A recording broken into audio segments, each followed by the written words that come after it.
morning, everybody, and once again, welcome back to our last day here at the Nordic Pavilion COP27. Welcome also to the audience that follow us online. Every morning, we have taken a close look at the future. How we will build, eat, cook, invest, and live if we were to meet the 1.5-degree target. What changes need to be made and how will they impact our everyday lives? We know that the future starts with the decision we make today. We came to COP27 with a sense of urgency. We know that the science tells us that we are already running out of time. Technological fix is not enough. We need systemic change within every sector. We have heard this before, so why is COP27 seemingly not responding in an adequate manner? The pandemic showed us that we can respond rapidly to crisis. So how can we use this ability to change the climate as well? On the first day of COP, we heard Professor Johan Rockström tell us that we are not even close doing enough to get the climate in balance. This might be the last COP where we had the chance to turn the climate crisis around and keeping the 1.5-degree target alive. Keeping this in mind and closing in on the last day of negotiations, what kind of decision can we hope for? To discuss and maybe answer some of these challenges, we have a really competent panel here on the stage. Espen Barth Eide, a Norwegian Minister for Climate and the Environment. Hans Breunig, who is Executive Director at the European Environment Agency. Marko Ollikainen, Professor Emeritus and Research Director, Department of Economics and Management at the University of Helsinki. And might I add, also kind of the founding father of the Finnish Climate Panel in 2020 to 23. We are waiting for Mathilde Angertvedt as well, the Norwegian youth delegate to the UNFCCC. She will be here shortly. So let me start. This COP is all about implementation from what we have heard from the chief negotiators during the 2 weeks of negotiation. It's not going all that well. We get the sense of that the parties has dug down in trenches and finance seems to be the overall problem. Espen Barth Eide, what are your thoughts? I mean, you are as close to the negotiations as is it possible to be. So what are your thoughts on how the negotiations is going at the moment? So to begin with the good news, I think the mood is reasonably positive and there is hard work going on, a lot of goodwill. So there's absolutely hope that this can land some of the most important outstanding issues in a good way. There's no reason to say otherwise.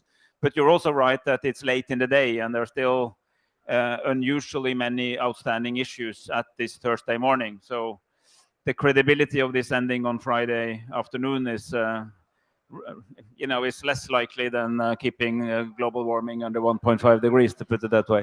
But we're working on it, and the whole conference has moved into a new gear. We have now lifted many of the major issues to ministerial level, and we have now 5 pairs of ministers who are facilitating the outstanding issues. I belong to one of them, which is, to be frank, not the most important one now because the main issue on Article 6 was solved last year. But the key ones, of course, are mitigation, finance, loss and damage, and adaptation. So this is ongoing work, and a lot will happen today. We just got the cover decision draft. It's a kind of less than a zero draft because it's very broad. It's way too broad. We're looking at it right now, and hope that in the course of the day we'll have a real zero draft, which is sharper and more concentrated and more focused. And I think that success in this COP requires at least 2 things. First, it requires a very strong reconfirmation of 1.5 of everything Glasgow, and strengthen language on implementation of mitigation. Because without mitigation, everything else is in vain. Because adaptation and loss and damage, which are incredibly important issues that we work hard on, are getting exponentially more expensive for every decimal above 1.5. So you simply, if you're interested in loss and damage, you should really be interested in mitigation, because if you lose mitigation, it will be astronomical cost of loss and damage. So the other issue is financing, as you said, and again, a piece of good news is that all countries agree that there should be something on loss and damage, but we're discussing whether it's a dedicated facility or whether we should rather broaden the scope and look at all relevant aspects of the UN systems, those that work on disaster relief, reconstruction and development, migration, and try to fit them more for the purpose of loss and damage. This is still outstanding, but I have hope. Mathilde, welcome. You got me a little bit nervous at the start here. But anyway, from what I hear from Espen Barth Eide, he seems positive and hopeful. Do you share that positivism? Yeah, first of all, sorry that I was late. There was some mix-up and confusion. But yes, but I would also like to nuance it a bit. I think when you're in the meeting rooms, it's very easy to become lost in what the small details, right? The small language, the should we use this word or this word? But I think we have to raise our vision, or how we say, a little bit. And I think for the people outside of this COP, for the people back at home in Norway and in Europe and everywhere else, people are not noticing these small changes, but they're noticing the big signal that we send from this COP. And I think the big signals we've sent from this COP has not been disastrous. It's not been very bad. It's been better than expected, I think, for many people, because we live in a difficult world right now with a lot of catastrophes, a lot of polarization. And I think many people in my environment back at home were worried that would be have a bigger polarizing effect here at COP. So it's not been. We've kind of managed to work a little bit around the war in Ukraine and the other difficult polarization issues. But at the same time, we haven't. I don't feel like we've sent a big, very positive signal either. This has not been a COP where we've said we're really together in this and we're going to radically change our ways of governance, or radically change the course that we're on. And that, so it depends on what you expect, right? And I think for the people who are in these processes, we don't expect that, because you have to have the slow and steady change, and you have to have work with the processes. But I think for many people outside, and for many young people, they expect a bigger crisis management, right? They expect us to be more worried and show our worry clearer, and they expect us to act in more decisive ways, I think. Hans Brønix, what are your thoughts on the negotiations so far? Are you hopeful as well?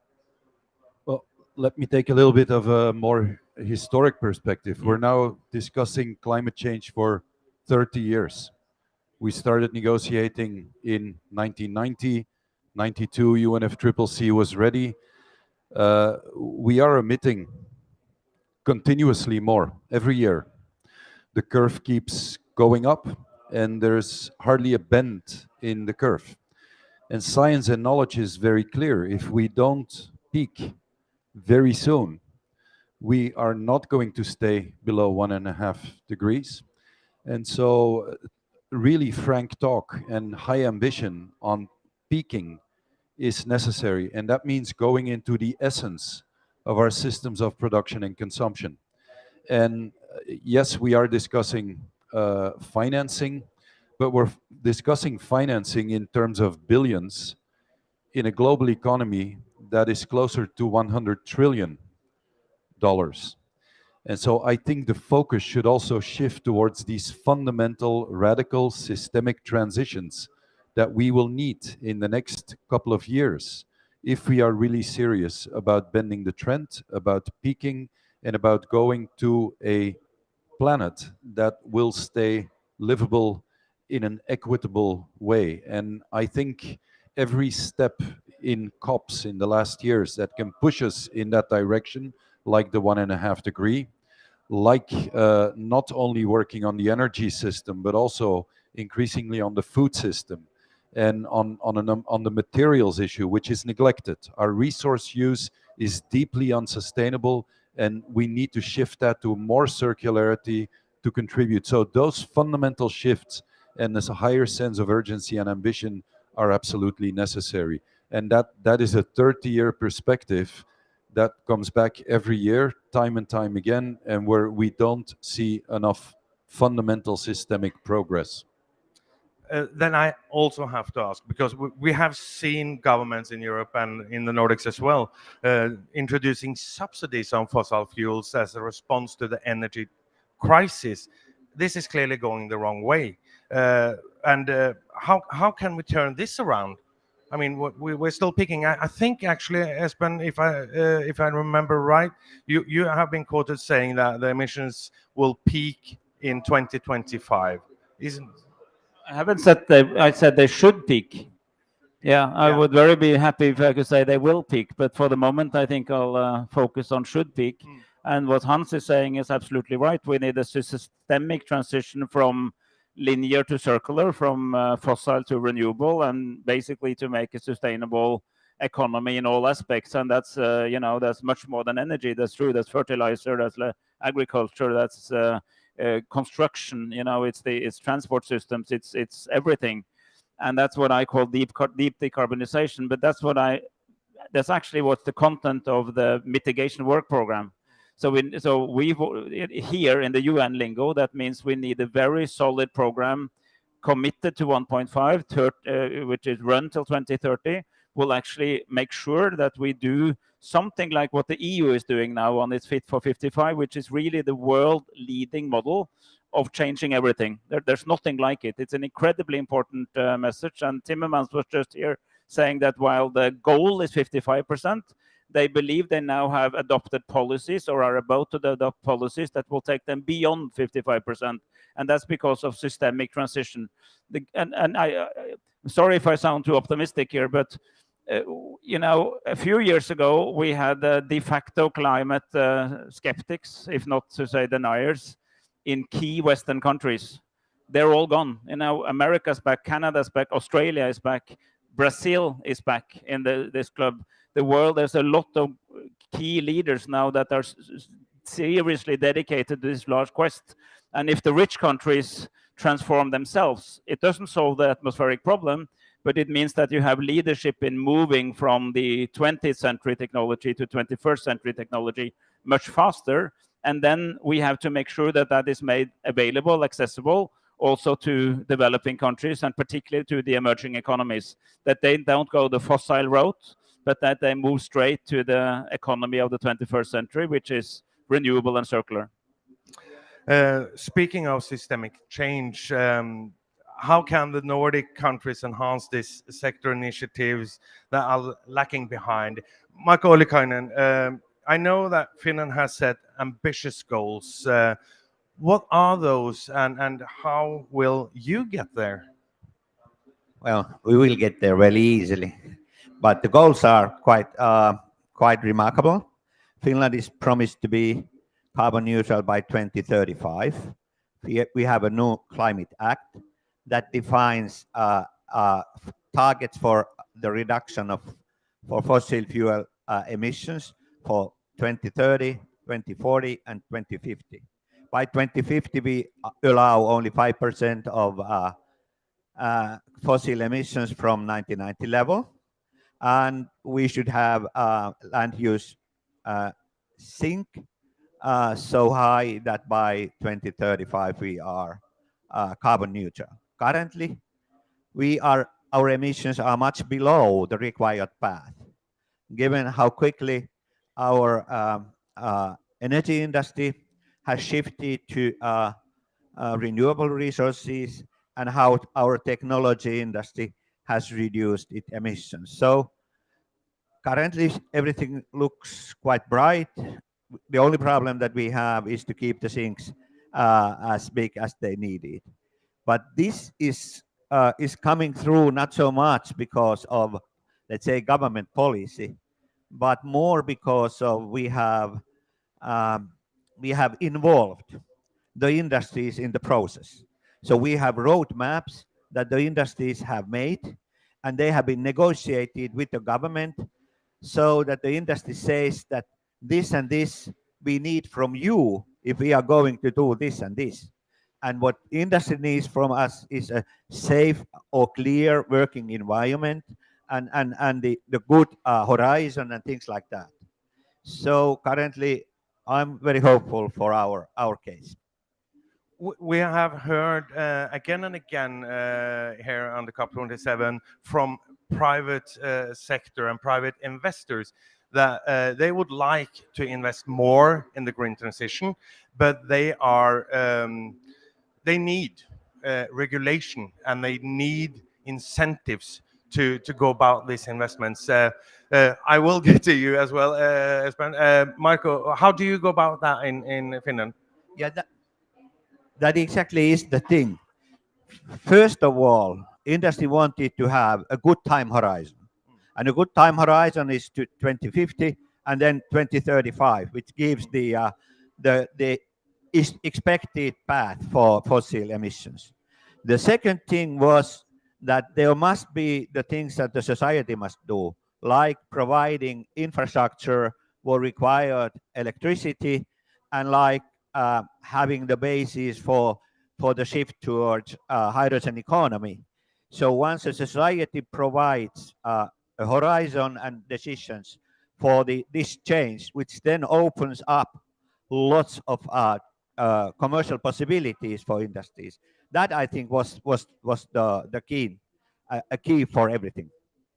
Espen, as a politician, what can you do to give those incentives to the private investors? So this is one of the most important questions for us to answer. And the answer is well known, actually. Industry, for instance, in the Nordic countries, in Europe, in many leading economies, are really dedicated to be a part of this transition. And I think they partly want to be good citizens, but they actually also see the economic opportunity in being early movers. So they expect that. And it's not necessarily about money from the government. Sometimes it is, but in many more cases, it's about permits, regulation, tax change in the tax system, fee system, to declare that certain things will be prohibited in the future, clear climate targets, to basically create the enabling environment, energy access, clean energy access, that you actually have the production and the transport, the grids of clean energy. And if we do the government thing right, there's a lot of people with money and technology who's ready to move into this next phase. And right now we're seeing in Europe, particularly, a race to the top. In Sweden, for instance, now is taking a leading role in the world in producing clean steel, zero emission steel. Norway is trying to do the same on aluminium. There are a lot of different projects around the Nordic countries. And then Volvo is now starting to build cars with clean steel, built in Sweden. So you create a market in which it makes sense to do the right thing, because the next layer, the car maker, also need to report on the emissions in their chain. So they would prefer to have steel or aluminium or whatever factor they have at the lowest possible. And that means a race to the top, because when every electric Audi is made with aluminium from Norway, that only lasts until somebody makes it even cleaner. And then they will not buy it from Norway, but maybe from Sweden or Finland, wherever else. And so the competition is now on for being in top of this. Business, no, but the governments need to be part of that through a solid partnership between government and business to identify both ambitions and what kind of rules and regulations to change, and also if there are some old rules that we simply have to scrap because they don't fit the new world. And the wave of countries in Europe that is now withdrawing from this very fossil agreement of guaranteeing investments in fossil energy is a very good move. That's getting rid of something that was were holding us back in favor of oil companies, and I think that's an excellent development. Hans, what's yeah, okay, Marco. I just wanted to add one thing. For us, the most important thing to help in this shift was the high emission allowance price in the emission trading scheme of the European Union. It was well known and well calculated that the introduction of new solutions like hydrogen required pretty high carbon price. And once the carbon price exceeded 50 euros per ton, that was enough then to push these hydrogen-based new solutions in the market. And without that, it wouldn't have happened. So we utilized, and every country in the EU is dependent on that the carbon price is high enough. And then we have all these solutions where we do jointly things. Hans, finally, it's your turn. Yes, I agree with everything that has been said. Since Denmark is not on stage and our agency is in Copenhagen, I'll say that Maersk is leading on becoming climate neutral shipping company. So voila, the Danes have been represented now as well. On top of what has been said, and it's not meant as a critical remark, but I think we should pay more attention to a couple of things. First of all, when we regulate to stimulate the new technologies to break through, that's one thing. I think we underestimate that we need to regulate the phasing out of what is not working. And we're not spending a lot of regulatory time or governance efforts on that. And so we know what we should be phasing out: environmentally harmful subsidies, tax systems that are not helpful, but also inequality in society that is not helpful. And I know the Nordics are a particular type of society, but in general in Europe and in the world, that is really hampering the breakthrough of this new technology. People don't have the purchasing power to move to that type of technology. And you know, that's where I think we are partially failing. If we look at environmentally harmful subsidies, we've been discussing that in the EU and in the OECD for almost 3 decades, and we make very little progress, and that is necessary to phase out what should be phased out. Environmental tax reform, we've been talking about that for a long time. We just did a report on that. I can summarize it in 4 words. It's going nowhere. I think that's 3 words, actually. So yes, I agree with all that has been said, but there are rather critical elements in our economy where we should pay more attention. And the last point is the financial system. I mean, the Americans are very blunt. They call it capitalism. In Europe, we're a little bit more soft-spoken. We talk about the market economy. But it would be really bizarre to expect radically different outcomes in a system called capitalism without touching capital. And so I think it's really important that the EU took this sustainable finance initiative. I think it's really important that financial markets are paying attention to that, and that Christine Lagarde and the European Investment Bank are pushing in that direction. Because without touching the core of the investments, the capital system, I don't think we will go fast enough. So those would be some additional remarks on top of what has been said. Thank you, Hans, for speaking out of the bag. Espen, you have some comments? Well, first one, I agree. We also have to make sure we stop doing things. It's not only about bringing in the new, that's true, and fossil subsidies isn't a tremendously bad idea.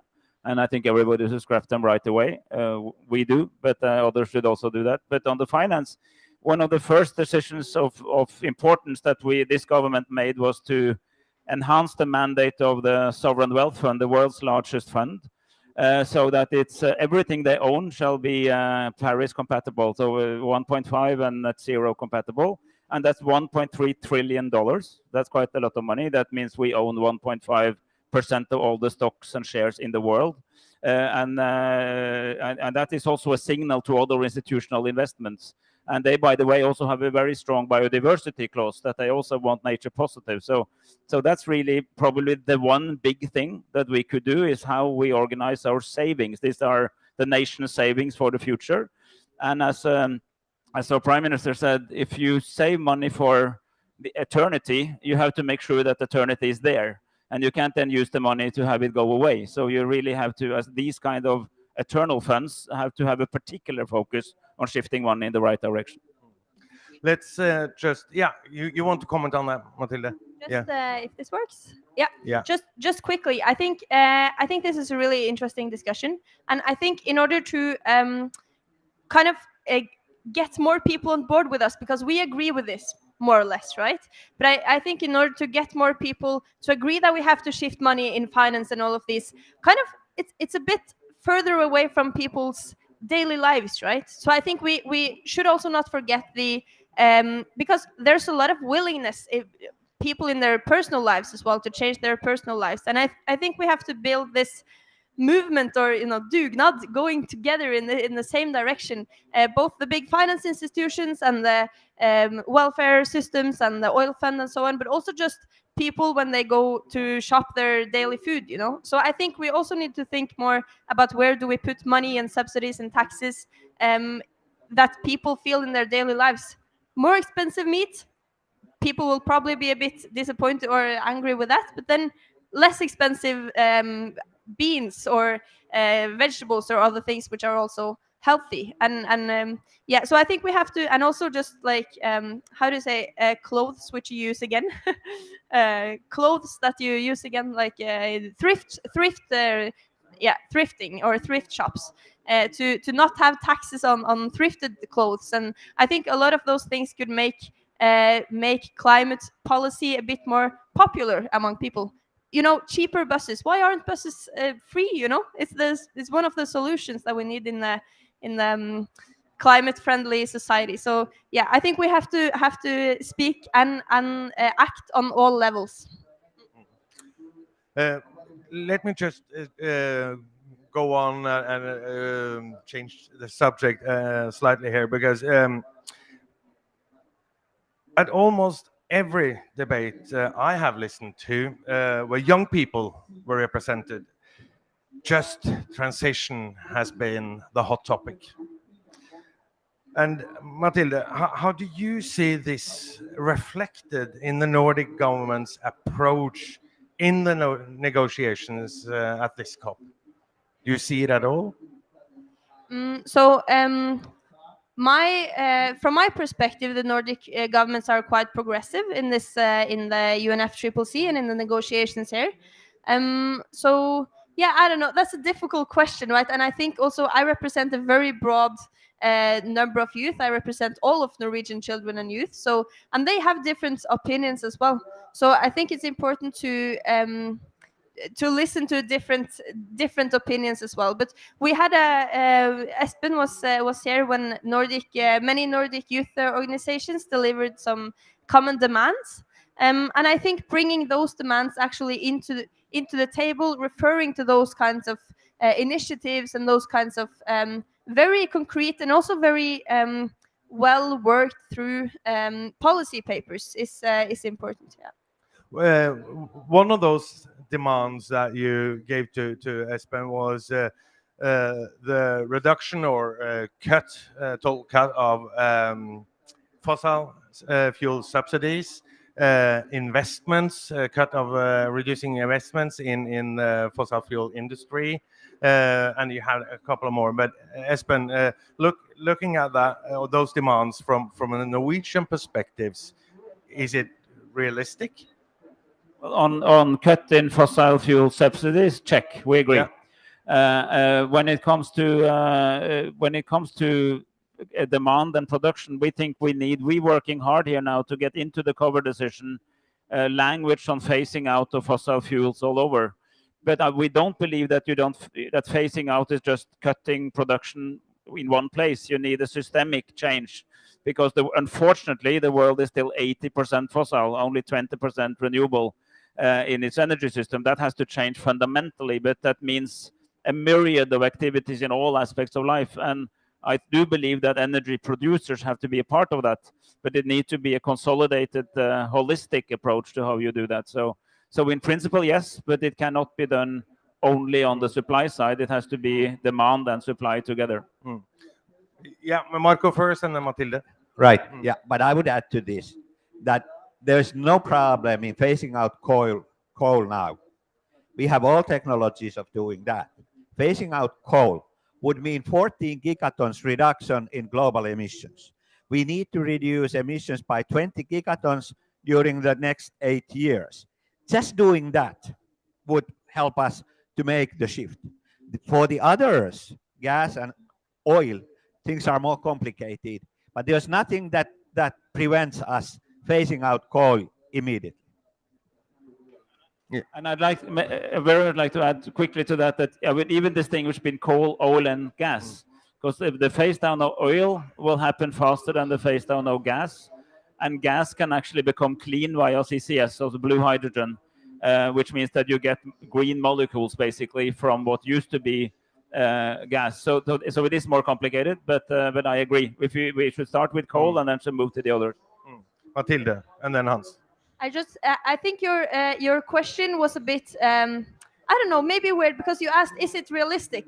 And I think that should not be the point of that should not be the starting point, right? It's not a question of whether it's realistic. It's a question of what is needed, and then you have to look at how can we answer to the science, right? How can we how can each of our country do all that we can to reach those goals that we set ourselves. And I think one of the most important things that young people want to see is a plan that we trust in order to reach the 1.5 degree goal and also reach our national NDCs. So I think we can have discussions on what should be done first, and the difference between different fossil fuels, and the difference between how much government control or how much market based, and all of it. Those are good discussions that we need to have. But I think we have to start by showing the world that we have a plan.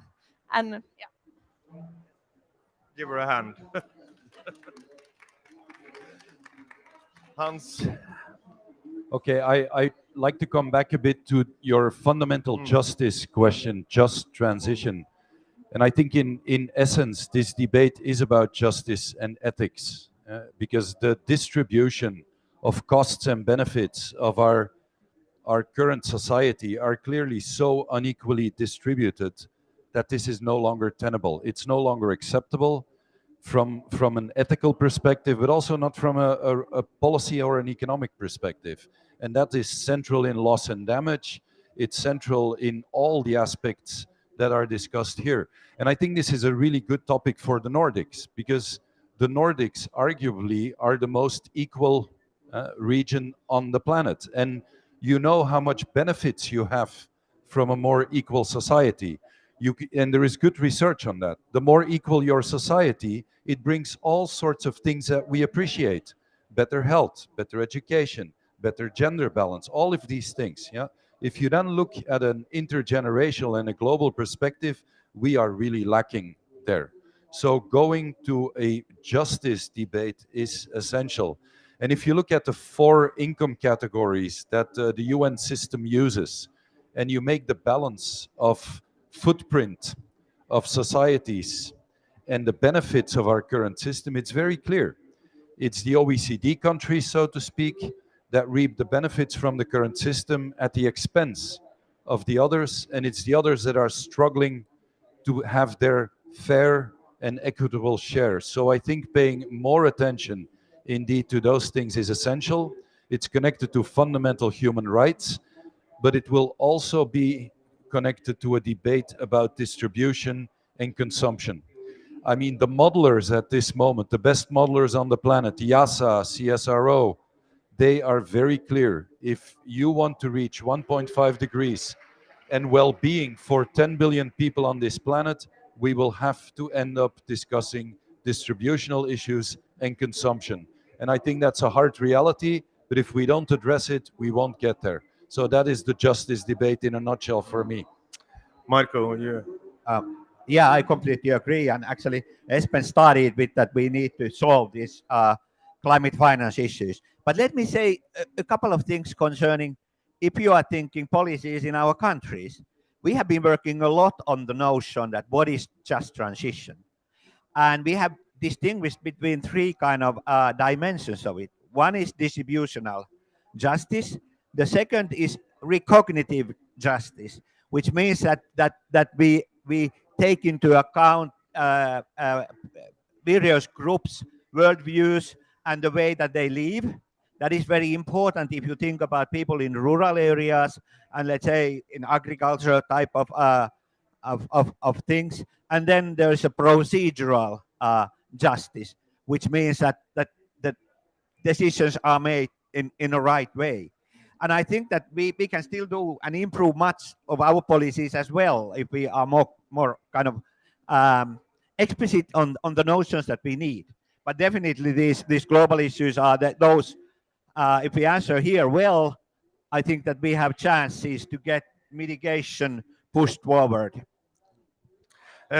Marco, while I have you here, I mean, speaking of consumption, we all can agree that we need a systemic change, but we also need all hands on deck. The Nordic countries have among the highest carbon footprints per capita in the world. So, and at the same time, we in the Nordics say that we have decoupled the emissions from growth. In my head, that doesn't really add up. So, how do we go about creating the change we need then? Do you have an answer for that? I see Hans is really... Yes. The two are actually not contradicting. Europe as a whole, including Norway and Switzerland and Iceland, is the only region on the planet where indeed we have stuck to the Kyoto promises in the way they were calculated. We've seen our economies grow by 55 to 60%, and we're now at minus 27, 28% of emissions. So we have done that. Are we still with a very high carbon footprint and material footprint? Yes, we are, which is why our ambition should be to be the most rapid moving part on the planet, also to go to net zero emissions, which Finland has stated as a national goal. Denmark is also stating. So I think those two are not incompatible, but that's, I think, in the end where the real challenge for the Nordics is. You have the best quality of life. You have been very supportive of this agenda. You've got the financial, technological, economic actors to do it, but you've got a really long distance to travel when it comes to your current footprint and where we need to end up. So you need to prove to the world that you are the region where it can happen, because you have everything there to do it. Espen Yes, and Marco. I agree, and yeah, both your points. You know, the most advanced countries are actually on their way down, even if the economy grows. So we've broken the link between growth and emissions. Emissions down, growth up. It can be done, but it's not enough. We have to do better. But the Nordics, since this is the Nordic Pavilion, the Nordics have actually declared, the Nordic Council of Ministers and the Nordic Council, that we want to be leaders among leaders. You know, really take this even further in the European competition, you know, for moving upwards on that by demonstrating clear projects through cooperation on decarbonization of everything, you know, step by step, pilot. And I don't want to leave the scene without mentioning nature-based solutions, because nature is an incredibly important ally. Actually, the fastest and less expensive way to reduce emissions right now is to stop destroying nature and rather restore nature. It doesn't preclude anything else. But we also need to do that, because a lot, simply, if you have a road already, don't build a new one beside it. Update the one you have. That preserves nature. That means carbon sink is upheld. And these practical things is a big part of the climate struggle. And we Nordics are very much focused on building a bridge between the climate COP here and the nature COP in Montreal in a few weeks. Thank you. We're actually running out of time, Marco, and I have one last question for everyone here, and please keep it short, because I mean, according to IPCC, we can achieve the net zero world by 2050. There are options for every sector. So if you guys were a fortune teller, what will our societies look like in 2050? I'm going to start with you, Hans, and then we go. I'll give the Nordic answer. I think the Nordic countries are probably the best place on the planet to live.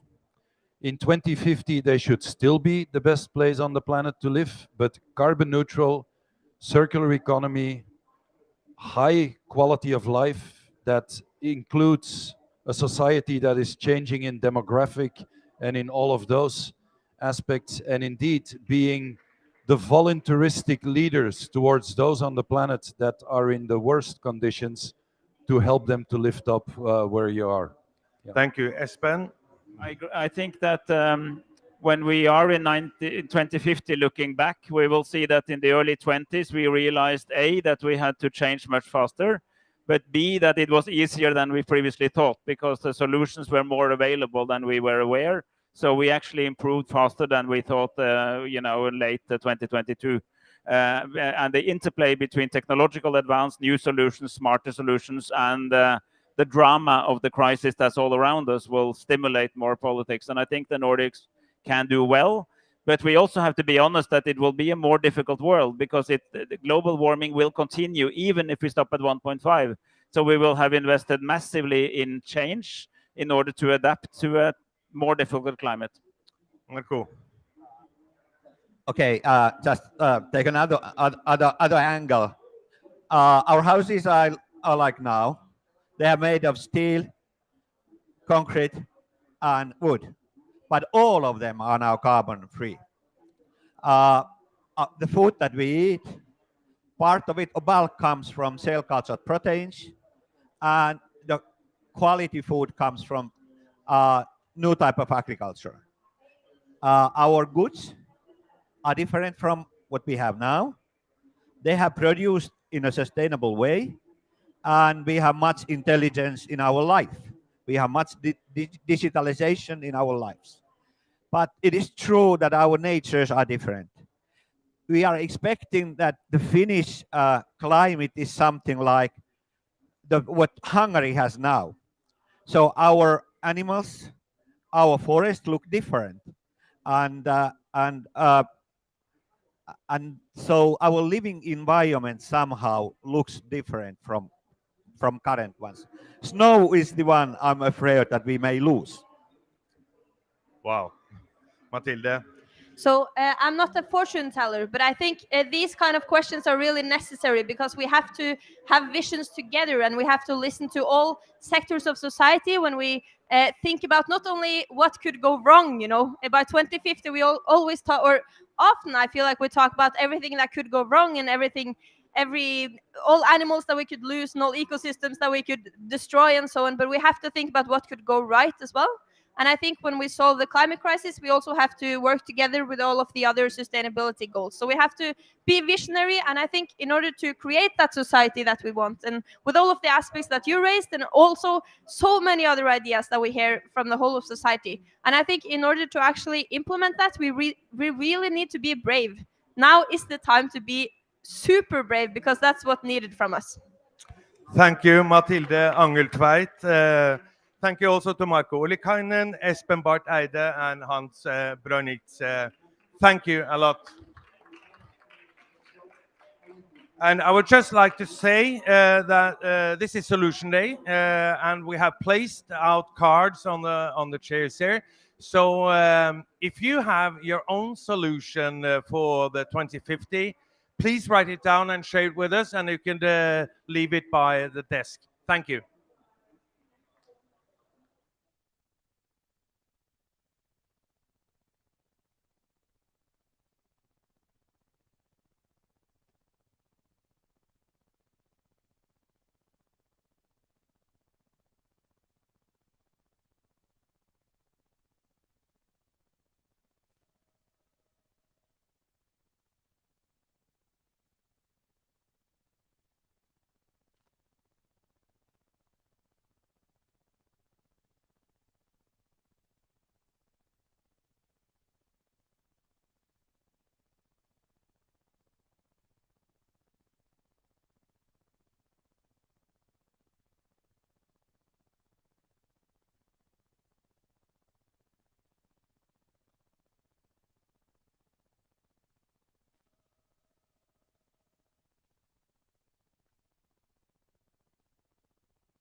Hello and welcome to this side event about science-based targets and turning Scope 3 ambitions into action. My name is Nadia and I'm a youth delegate to the UN, and I've been looking forward to moderating this debate with this wonderful panel. So we will discuss how companies across industries, they are setting science-based targets, which is really amazing and really ambitious, but how can we actually turn that into concrete and tangible action?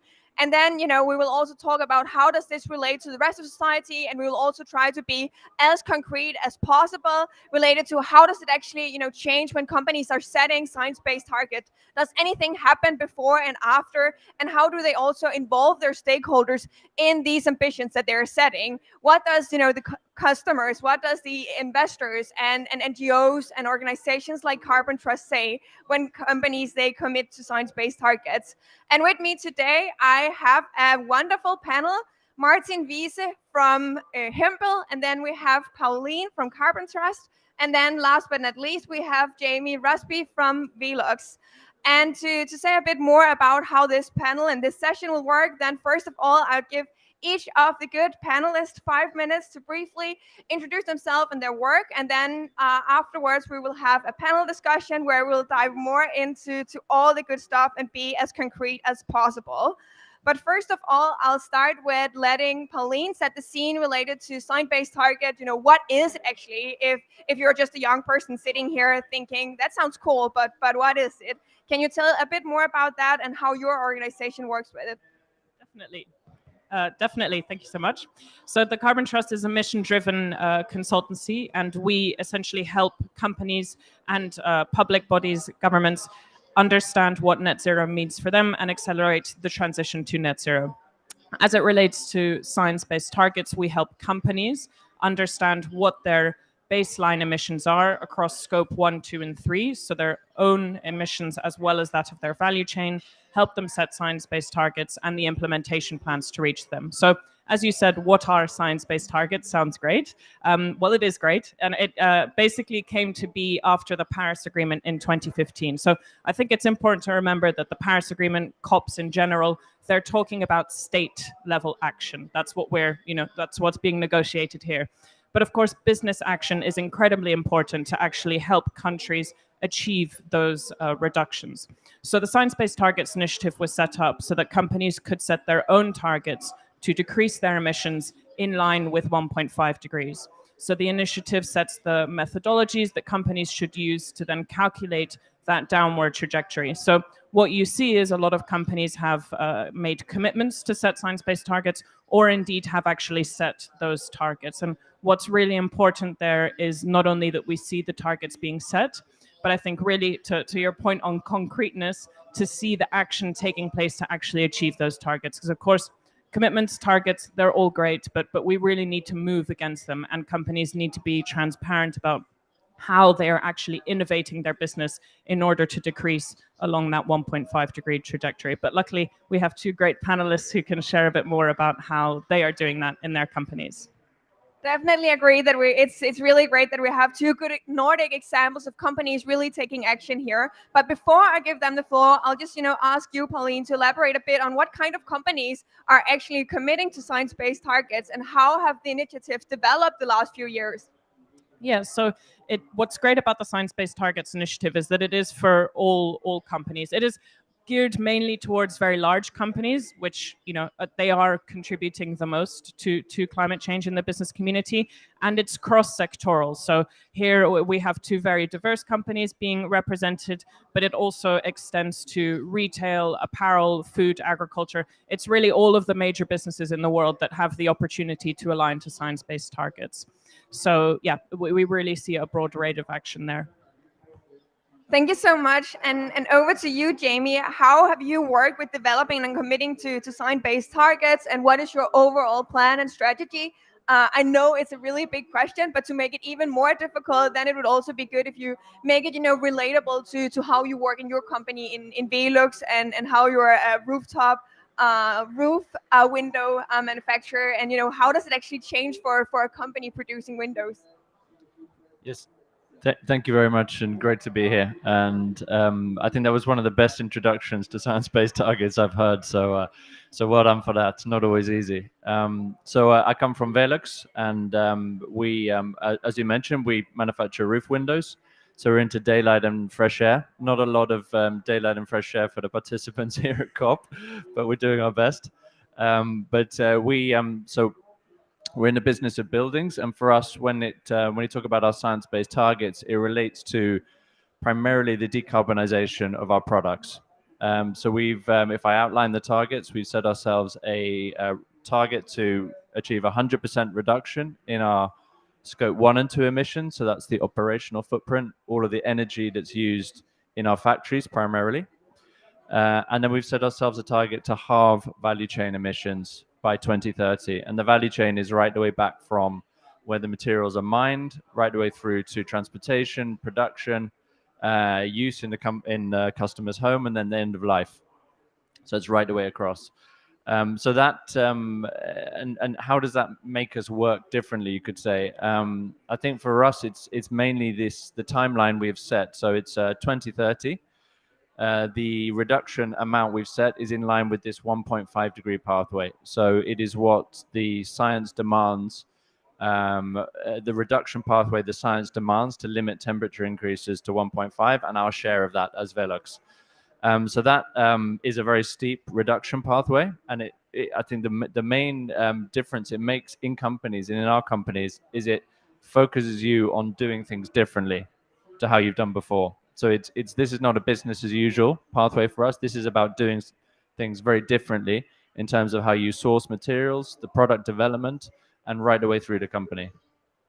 Thank you so much, and I definitely, would have hoped that your company have done more at this venue. It's quite depressing with no windows. So really something that you acknowledge, how important things are when you don't have it. Can you maybe elaborate a bit about how you have worked with especially Scope 3, as that is often the most difficult part? Absolutely. I think you're right. Scope 3 is challenging, and that's by far the majority of our emissions. Only 95% of our footprint is in Scope 3. And so Scope 3 is the value chain part, and for us, it's mainly the upstream supplier part. So the emissions for Velux sit in the materials in our products primarily. So in the aluminium, in the glass, in the plastics, and in the other metals. So to achieve our halving of emissions, we need to significantly reduce the impact of those materials in our products. So when we started this journey 2-3 years ago, of course, the first step is to say, okay, how large is our footprint in Scope 3? And you would like to think that is the easy part, but that's when you start uncovering some of the challenges around data. And we asked our top 130 suppliers, representing 80% of our spend, and 80 of those were not even estimating their emissions. So we rely on those companies to report their emissions about their value chain to understand our footprint, and 80 out of the 134 were not even estimating. So the first step we had to take was to say, okay, what is a science-based target? How do you work with carbon accounting? How can you understand your steps in the value chain and how to put a CO2 number on there, and to work with them in a collaborative way? So I think that is the first step, and we've come quite a long way with that, also with support from Carbon Trust.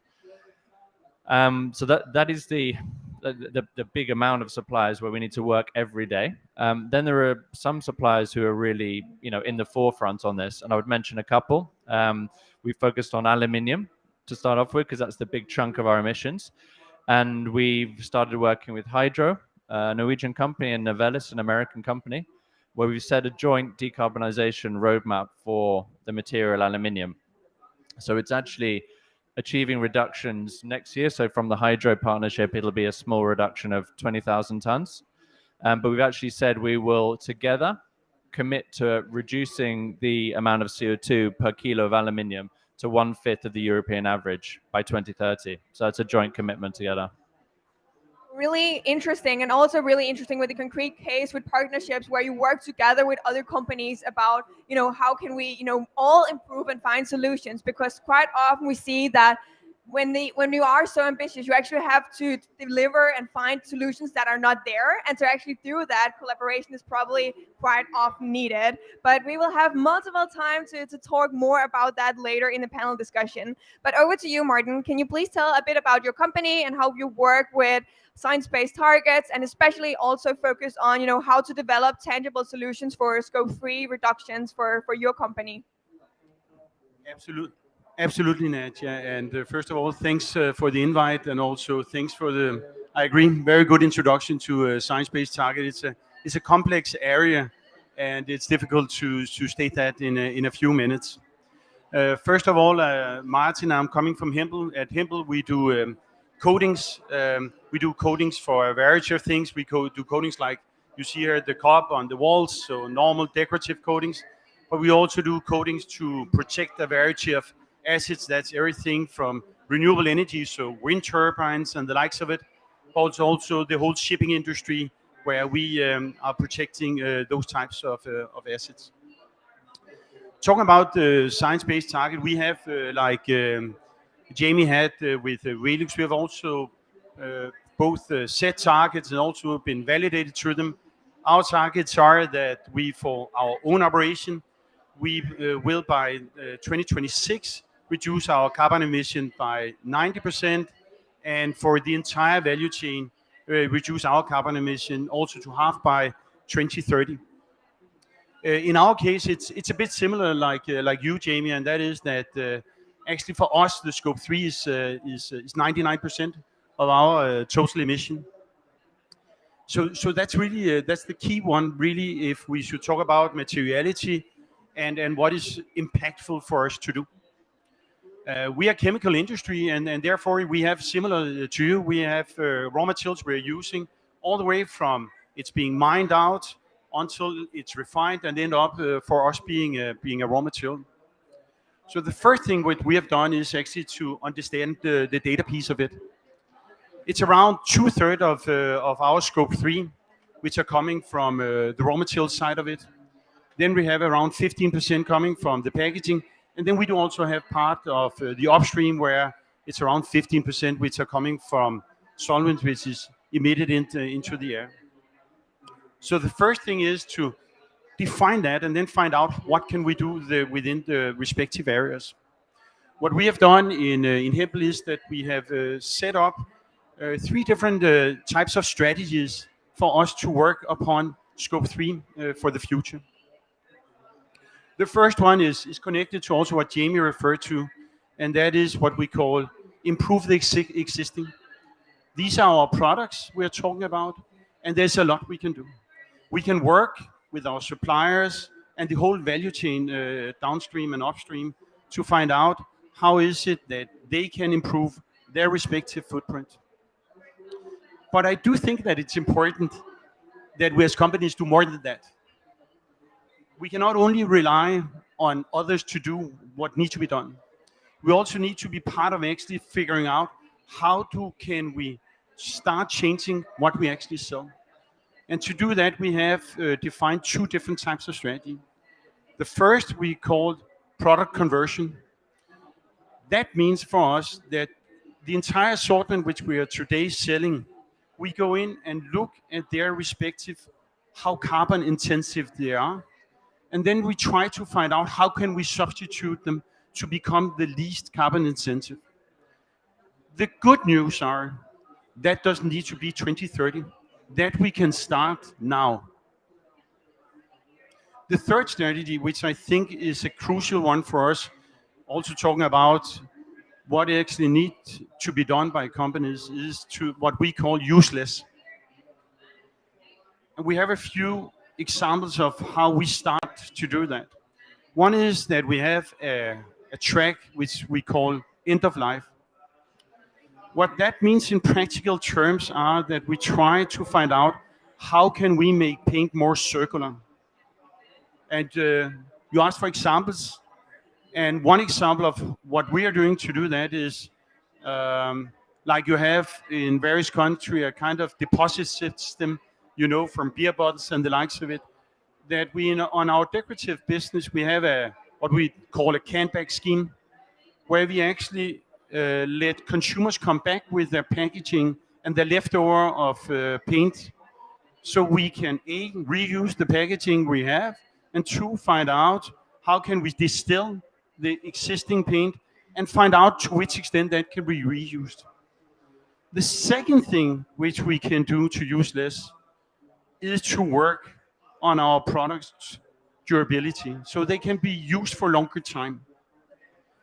One example of that could be that for wind turbines, or all on our bridge for that matter, that the more we can make that be durable, the less it needs to be maintained over its lifetime, and actually the less steel you actually need to use for those types of assets. So those were our three ways of internalizing it from a strategic perspective.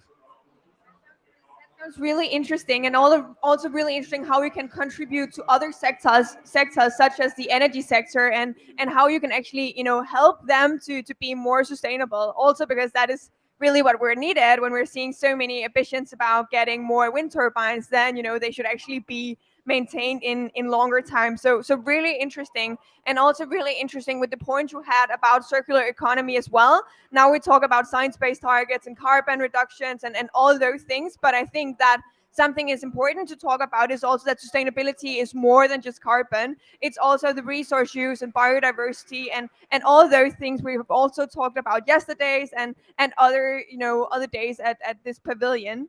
But you talked about the perspective about working with suppliers, and Jamie also talked about it earlier. How do you actually work with them? Do you demand that they do certain things, or can you maybe elaborate a bit on how you can also work with pushing them to do more and be more ambitious?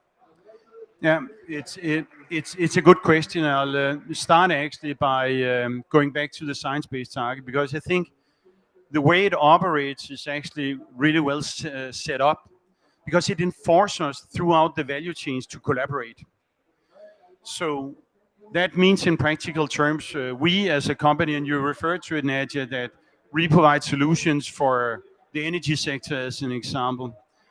So that means that with a company, an OEM like Vestas, which produces wind turbine, they've also signed up to science-based target. And what they do is that they come to us and ask, okay, so dear Hempel, we want you in the future to be determined also to meet our objective. And that means step one, we have signed up with Vestas to, within a certain time frame, to be able to deliver real data, back to some of the points which Jamie also talked about, on a carbon emission.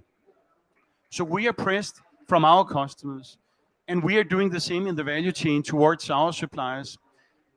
I want to mention one thing there, because I think it's important as part of this process that we don't go in from day one and make it a demand and saying we only want to be, you can only be a supplier to us if you are signing up to science-based target and if you can deliver these carbon intensities. This need as a first step to be a debate, discussion around how is it that we together can work towards that we improve the type of data which we're getting from our suppliers, and how can we assist them? How can companies like my company and Jamie's company, which are early movers on science-based target, how can we actually use the knowledge we are having to give them to our suppliers so they can be better in it? It's important. I think this is part of what we are discussing when we talk about sustainability and science-based target. We as company need to stay on competing against each other, but science-based target is not necessarily one of them. Let's find out to compete on our core, which in my case is how good are we at making coatings, but let's try to collaborate throughout the value chain when we talk about data transparency and the likes of it. So in our case, to back to your question, we are doing this in the first base as a freely pushy exercise for all our suppliers to improve the gaps which we see in the way they report on their carbon emissions. Thank you so much, and really interesting, and also great that you already started out the panel discussion. And the first segment is really about how companies can, go from commitments to tangible solutions. And you already started, so it's perfect. You're making my job as a moderator much easier when you're doing it all by yourself. That is really amazing. But Pauline, can you maybe elaborate a bit about the problems related to data and actually having the knowledge that is needed? Yes, so I actually went to a session earlier this week where the Science Based Targets Initiative revealed some results of a survey they've recently done. So I think they asked 230 companies who have science-based targets their opinions about Scope 3, how it's going with accounting and reductions. And what was really fascinating is that of all of those companies who have set science-based targets, only 6% of them have supplier-specific emission factors. So that really, I mean, it's a sample of 230. There's, a couple thousand companies that have science-based targets, but in any case, it's a small figure. And that is really the challenge, because on the one hand, of course, you need an accurate baseline to say, what are my emissions? And in order to do that, you do need supplier-specific data, because you can use averages, what is the global average emission associated with procuring this particular material? And that will give you an indication, but it won't give you an exact idea of what your specific procurement of that material from this company in that country, what are the emissions associated with that? So that's why supplier-specific data is really important to get the baseline understanding, but also to actually be able to show that you've made that reduction. Because even if you then, choose a more sustainable supplier who is reducing their emissions, if you don't capture their real data on that, you can say, I procure more sustainable steel, but if you don't have the figures to back it up, there is nothing to actually prove that that reduction has taken place. So it's really important to have a concrete baseline and to be able to then show those reductions going forward. What I will say, though, is that it's a journey. So very few companies, as that statistic I mentioned earlier, will have a 100% supplier-specific all primary data-based baseline. That it's simply not possible because supply chains are huge, and as Jamie has mentioned, a lot of suppliers aren't calculating those emissions yet. So Scope 3 footprints do improve over time, and it's through that collaboration with suppliers on the one hand to say, can you start providing me with this data? Can we work together to reduce your emissions? And then the quality of the footprint increases, and then of course you are able to quantify those reductions as well. Thank you so much, and really interesting with the perspectives about this being a journey and not just something that either the company are there or they're not, but really something where we should work together. And both of you actually marked, and I will enable both of you to elaborate a bit on it and where you are on that journey and how it works for you with working with data. And I'll start with Jamie. Obviously, a lot of energy for this question, but I think it was just to emphasize your last point that I think that 6% number is quite startling, right? And in order to show the actions you're taking are delivering reductions, you need that supplier-specific data. However, I think that can be a little bit unsettling for companies when they start working with this, and we get a lot of questions internally. Of course, we're very used to financial accounting and having real data and working in that way, so there's a lot of questions, particularly for an engineering company like ours, where to say, is this right? Can we be using these generic emissions factors, and is this credible? So there is some nervousness, but I think my main message would be to the companies listening: you just have to get started. You have to get some footprint down there and in more greater clarity, and from there. But I think this is one of the situations where perfect should definitely not be the barrier to good. So I think get started and don't be afraid of that. Thanks so much, and a lot of good points with perfect not being the enemy for the good, and all those things that we will definitely talk more about. And over to you, Martin, who also marked when you heard the word data. No, but I think that Jamie stole most of my message, to be quite frank, Nadia, because I completely agree that one of the things which we need to get on with is get started. The only thing I would add is that sustainability in general, or particularly also when we talk about carbon emission, I like that we are trying to build a financial system in very, very, very few years, where we, by the way, don't know what we're selling. And my point is that we need to allow for mistakes, and that cannot be the reason not to start making solutions and try to start to move. We will have mistakes. There was a reference also regarding science-based targeting general and the improvement. We have at Hempel a great team of people which have been on this journey, have been making the calculation and trying to find out in Excel sheet and all these kind of stuff. We don't have ERP system which are sort of getting this in the same type of way as we have finance systems and the likes of it. So we need to allow for mistakes in the beginning and improve from that baseline all the time. So it was more a point on daring to make the failures in the beginning here and then improve from there.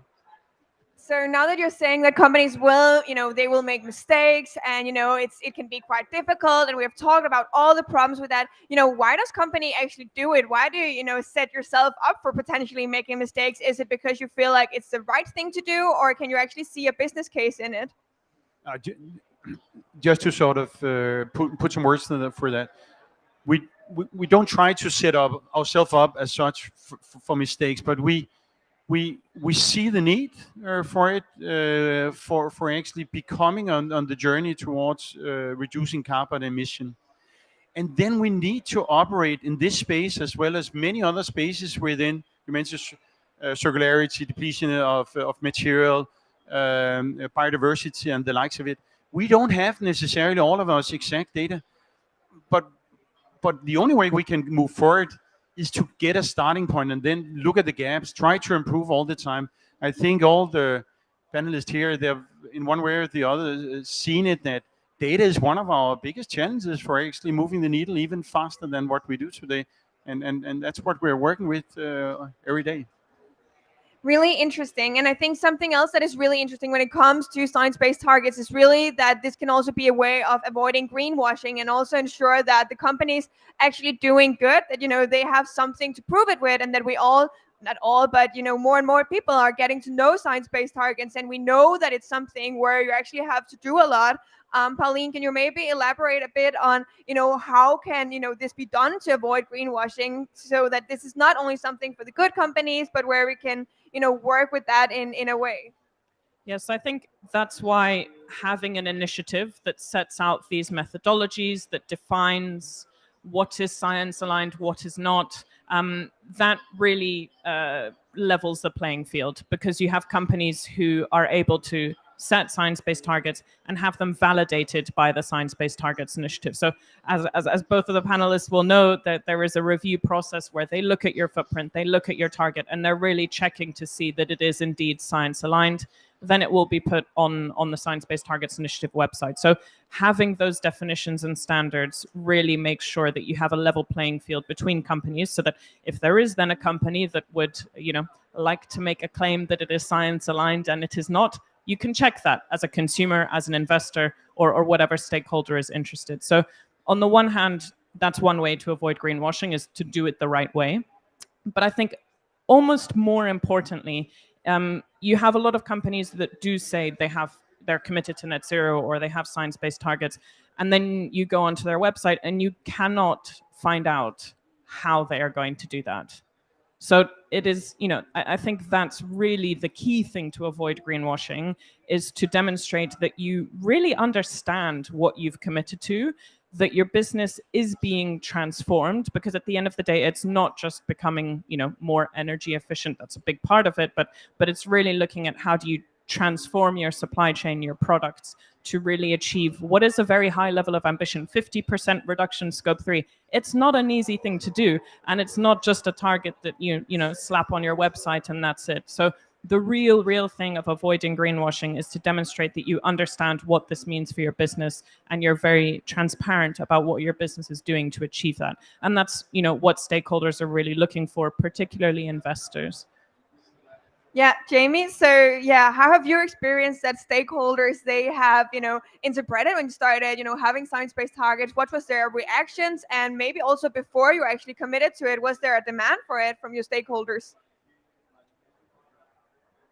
I think that there's been such an enormous development in the Science-Based Target Initiative in such a short period of time. So it's incredible to see how it started from a small group of dedicated individuals who are focused on climate, and that has grown into really the standard for corporate target setting, I would say. So I'd say there have been some growing pains in the organization, which has meant that I think we're in a situation now where it's up to all of us to make the point that you've just made and to stand on these panels and say, this is actually where we need to focus corporate action as part of science-based targets.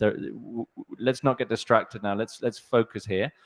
And I think the organization has some development to do to enable more companies and more sectors to come on board, and to be clearer also in their communication about what is expected.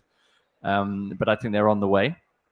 But I would say one of the major benefits of science-based targets on the greenwashing question is the near-term and the long-term perspective. So you'll hear a lot net zero 2050 around here. You can kick that down the road, right? I mean, which CEOs or boards or management teams are going to be in place in 20? They're going to be on a beach or something. I don't know. But 2030, I mean, that's just around the corner. So that means annual reductions, clear annual reductions up to 2030. So I think that's also, I think, the focus. Also, when you talk about going on their websites and understanding what they do, is to say, what are you doing today? What are you doing tomorrow towards 2030? And then, of course, we want to be on the pathway to 90 to 95% reduction by 2050. But what are you doing by 2030? Yeah, and Martin, it doesn't look like Jamie stole your point again. How have you received feedback from stakeholders?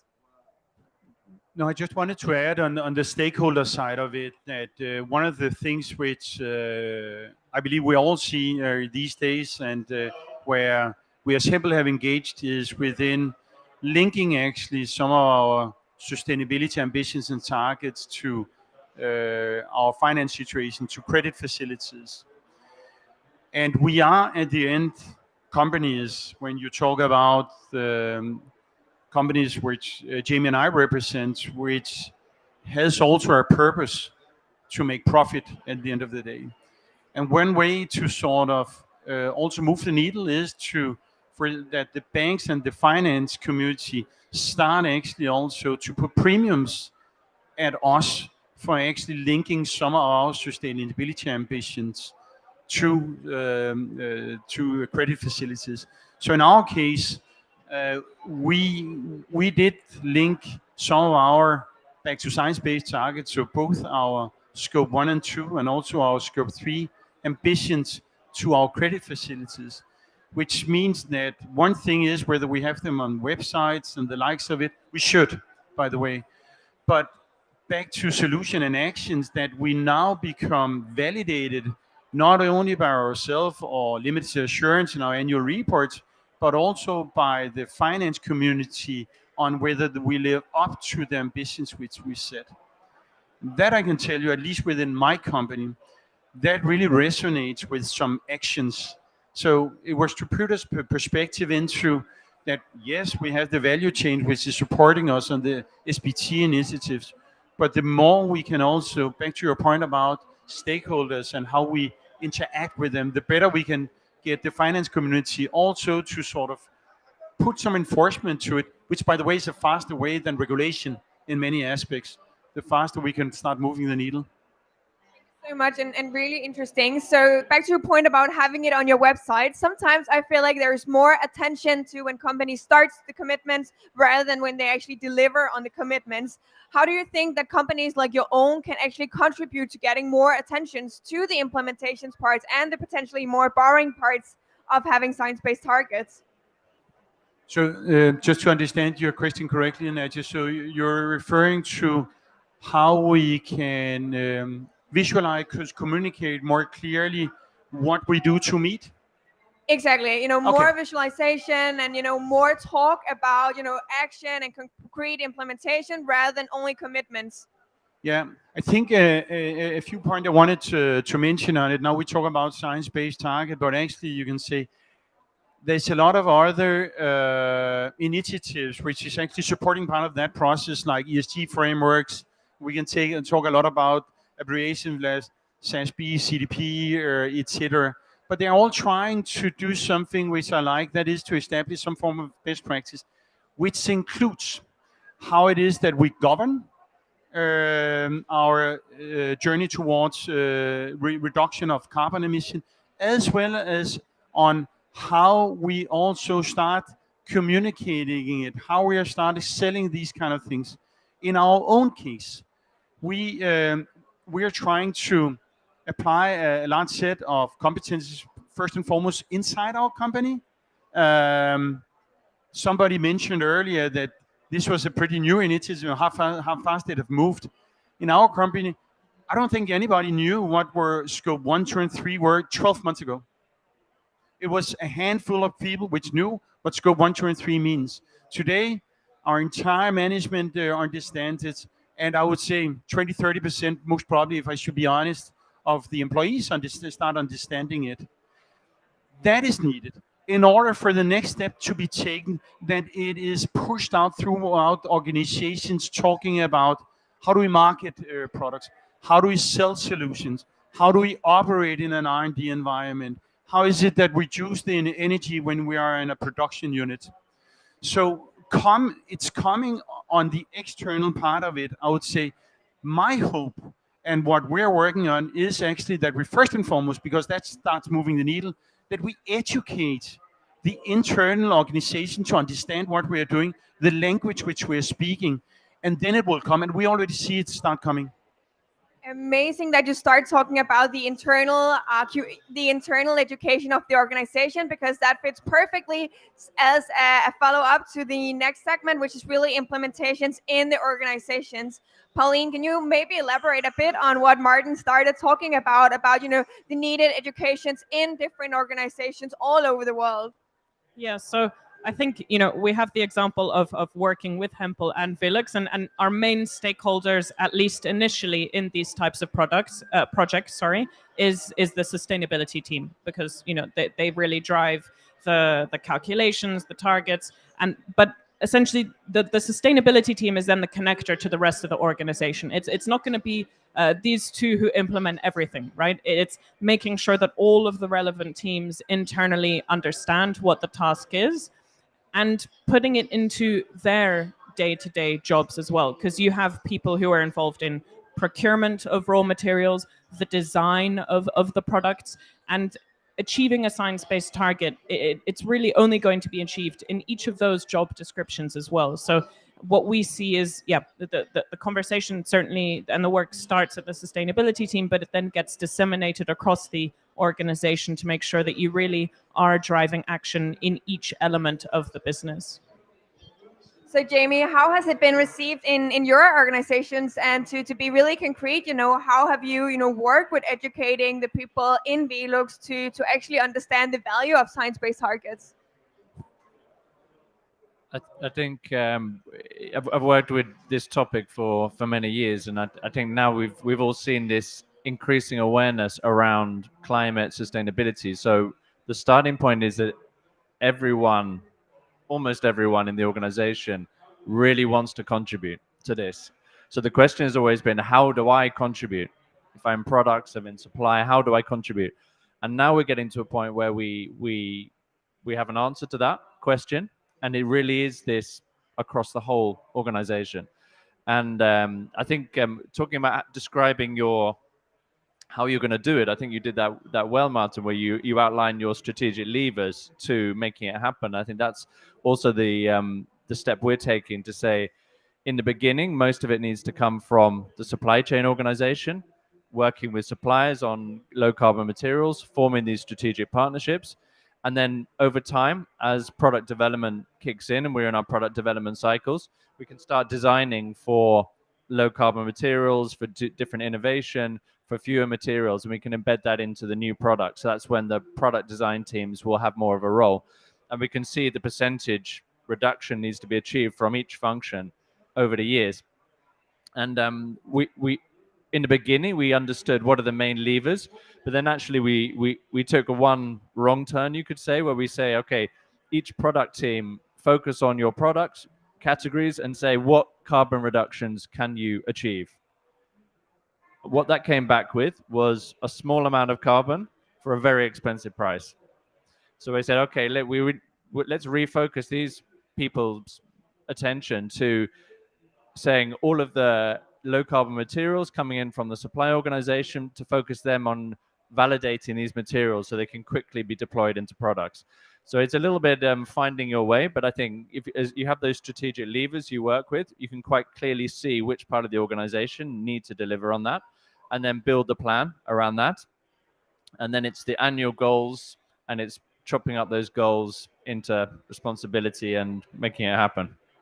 Yeah, thank you so much. And I really like your point about, what can I do as potentially a student assistant or, a person, working in really specific areas. And not only that, but maybe also the point about what can I do Monday morning. So that's really tangible for people, how they're contributing to the overall goal of the company. So really interesting. And Martin, you also marked, and can you maybe elaborate a bit on, how have you worked with including your organization, and how have you built a roadmap where you have divided potentially the responsibility out to the employees?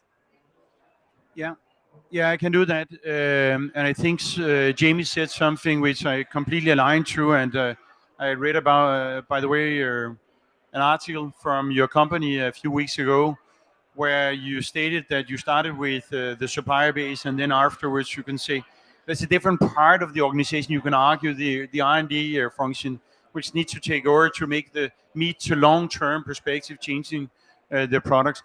And I think that's a super valid point, because when I define the different types of strategies we have, talking about improving the existing, product convert, useless, this is not a sustainability function which in any form or way can do that. There is a variety of the organizations which need to be engaged on that. That practical means that what we have done is that when we talk about product conversion as an example, that has very much been done with parts of the organization like product management, the commercial organization, and R&D, because they know something about how we can convert one product to the other. Plus, that this doesn't exist if it doesn't move to the single salespeople, which at the end of the day have to speak to another customer and end up saying, this product is a better solution for you than this product because it have a lower carbon intensity. Other parts of the organization needs different kind of tracks and understandings to move the needle. Talking about the existing solutions, how we work throughout the value chain, it's procurement and the likes of it. What we have done very specifically to sort of move the needle faster is that we have done two things which I believe and which I'll be happy to share with others, because fundamentally I believe that scope 3, it's difficult and we need to share it. Is one, we've developed what we call a product scorecard, which actually goes in and take data in a fast manner and look at the carbon intensity plus some of the other dimensions of sustainability. So we try and make right solutions for the entire sustainability space. And that can be used by all in the organization, so we can fast go in and look at carbon intensity. The second thing which we try to do, and that has more been a kind of discussing the 2030, is that we try to make a movie about how does this company look like in 2030. There's one thing I can say for sure, that is that the movie is wrong. We don't know how it's going to look like. But it was to sort of say that when we go through this transition, we are going to look different.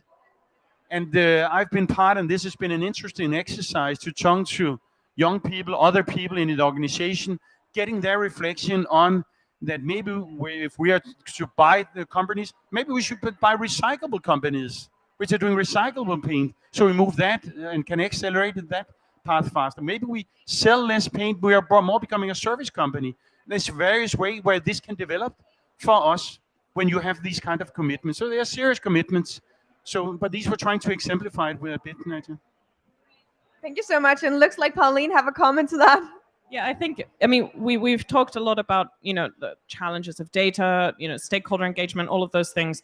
But I think what you really highlighted there, and what is also really important to remember in all of this is a huge business opportunity. It's it's hard work, but there is a lot of opportunity to be leveraged here in business transformation, in new business models, in new lines of business. And I think we often really focus on the fact that it's very hard and we have to change everything, which we do, and it is, but it is an opportunity as well. And I think that's something that is, very exciting things that can be shared. And I think the fact that you've done this kind of visionary video of what the company could look like, that's a great way to do it and to get people engaged and excited about this journey rather than, oh, I have to send Martin all of this data again. That's not exciting, but the vision and the opportunity, that's a really great part of it too. Yeah, I really agree. And I think it's really important to always have the positive, perspective instead of, being all aware of like who is concerned, because if you're almost asking who is concerned, someone will always be concerned.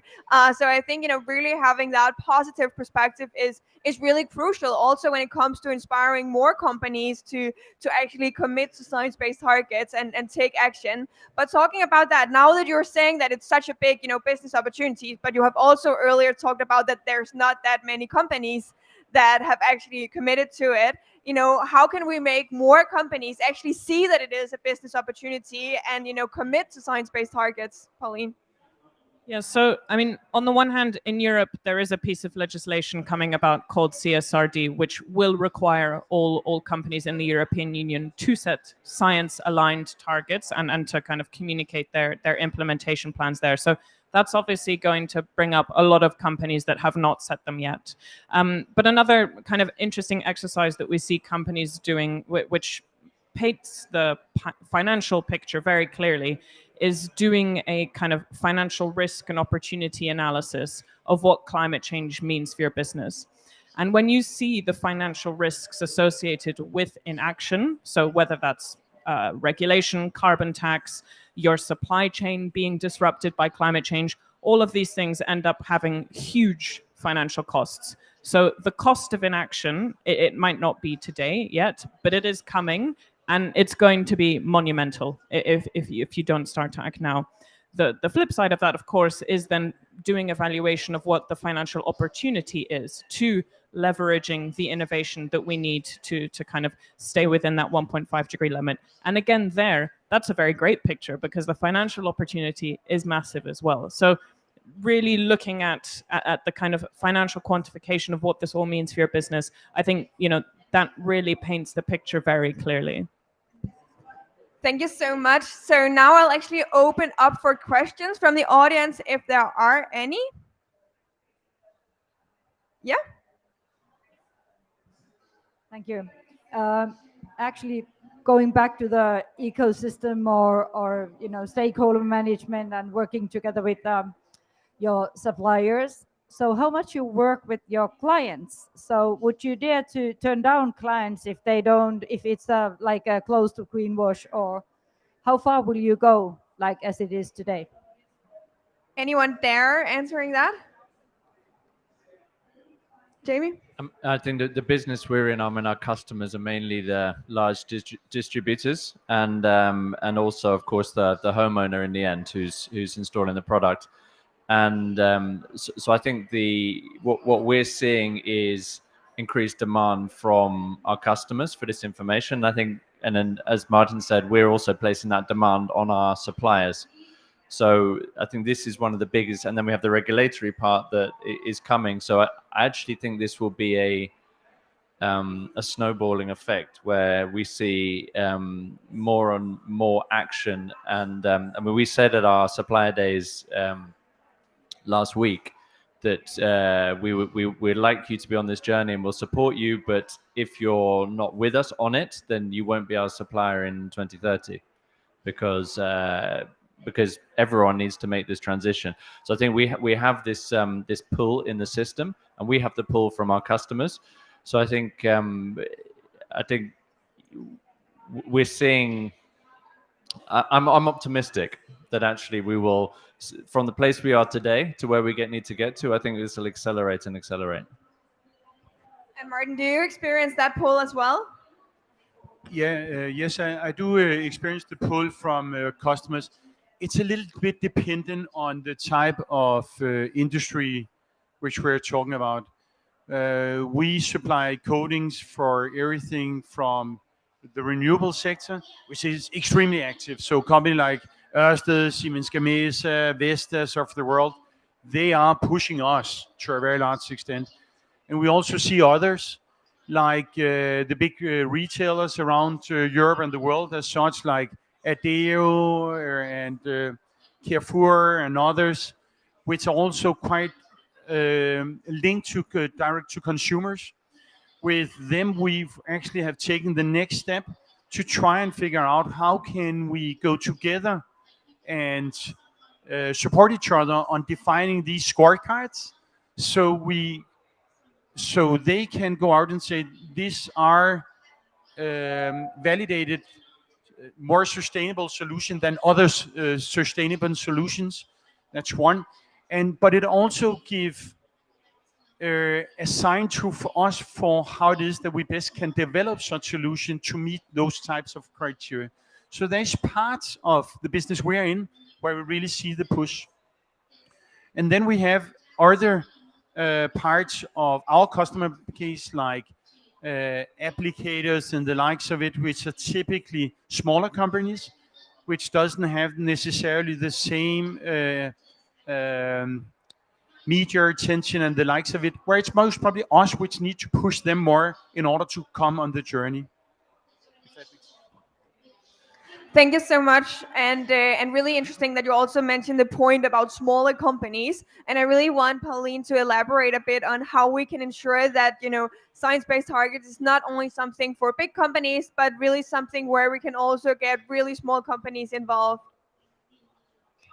Yeah, so I think that that's a really, really good point, because we do hear a lot about very large companies that are setting science-based targets, but actually the number of SMEs are massive, and a lot of the suppliers that you will have are SMEs as well. So maybe you can share a bit about that in a second. But so the Science-Based Targets Initiative also has a special kind of approval process for SMEs. So it's obviously a little bit less stringent because they are smaller. They have less kind of funds to do these big calculations and things. So there is that. But I think, as has been shared, it is really the role of the large corporates who have those SMEs in their supply chain to take them on that journey. And I think we've heard a lot about the just transition at a political level, but I think this is really where it comes into the business context as well. Is you're asking your suppliers to do these things, so you have to support them to do that, whether it's through engagement, education, in some cases probably also financing. So I think it really is the responsibility of the large companies who have those SMEs in their supply chain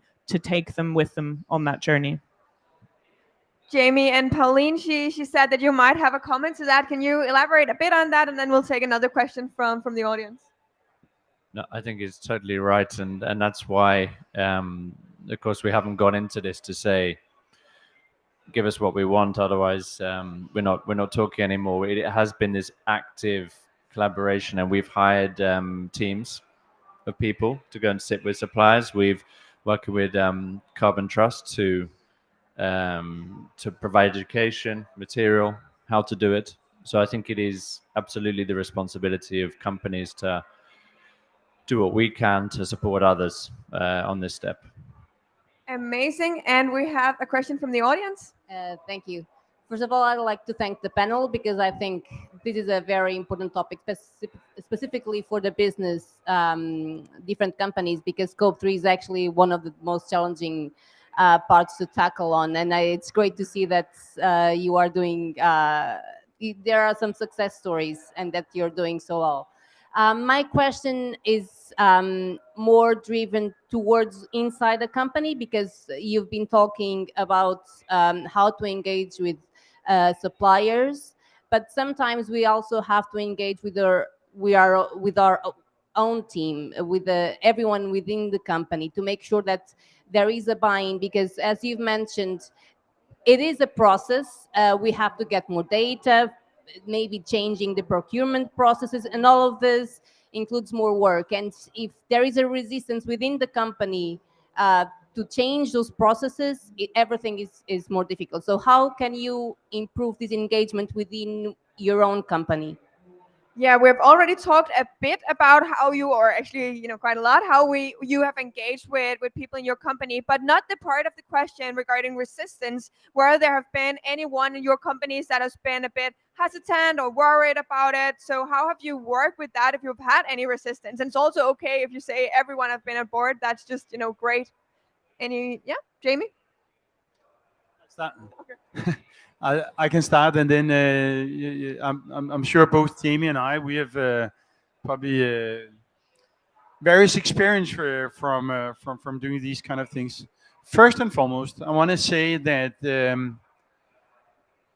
I'm not sure I've met anybody which do not warrant, you can say, the sustainability agenda.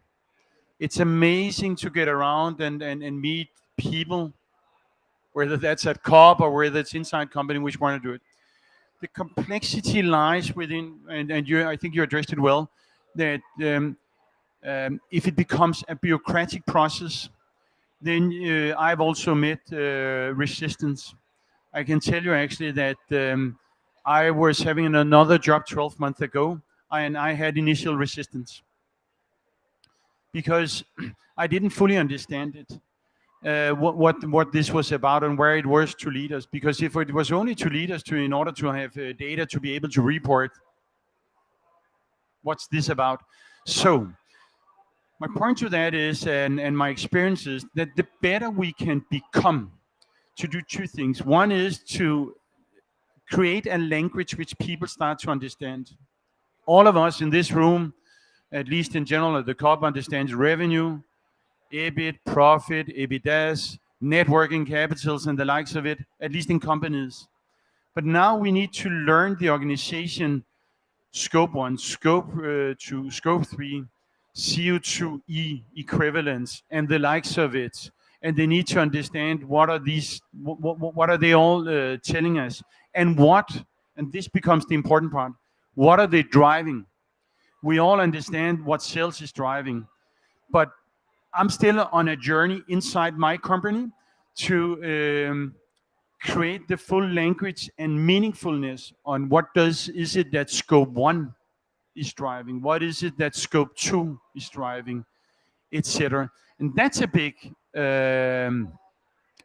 task for, you can say, the sustainability department to be clear on that, and do not get into too complex lingo, which we might end up doing and saying, well, depending to the GHG protocol, it's like that, but when you do to science-based target, you need to avoid that, whatever. It becomes too complex.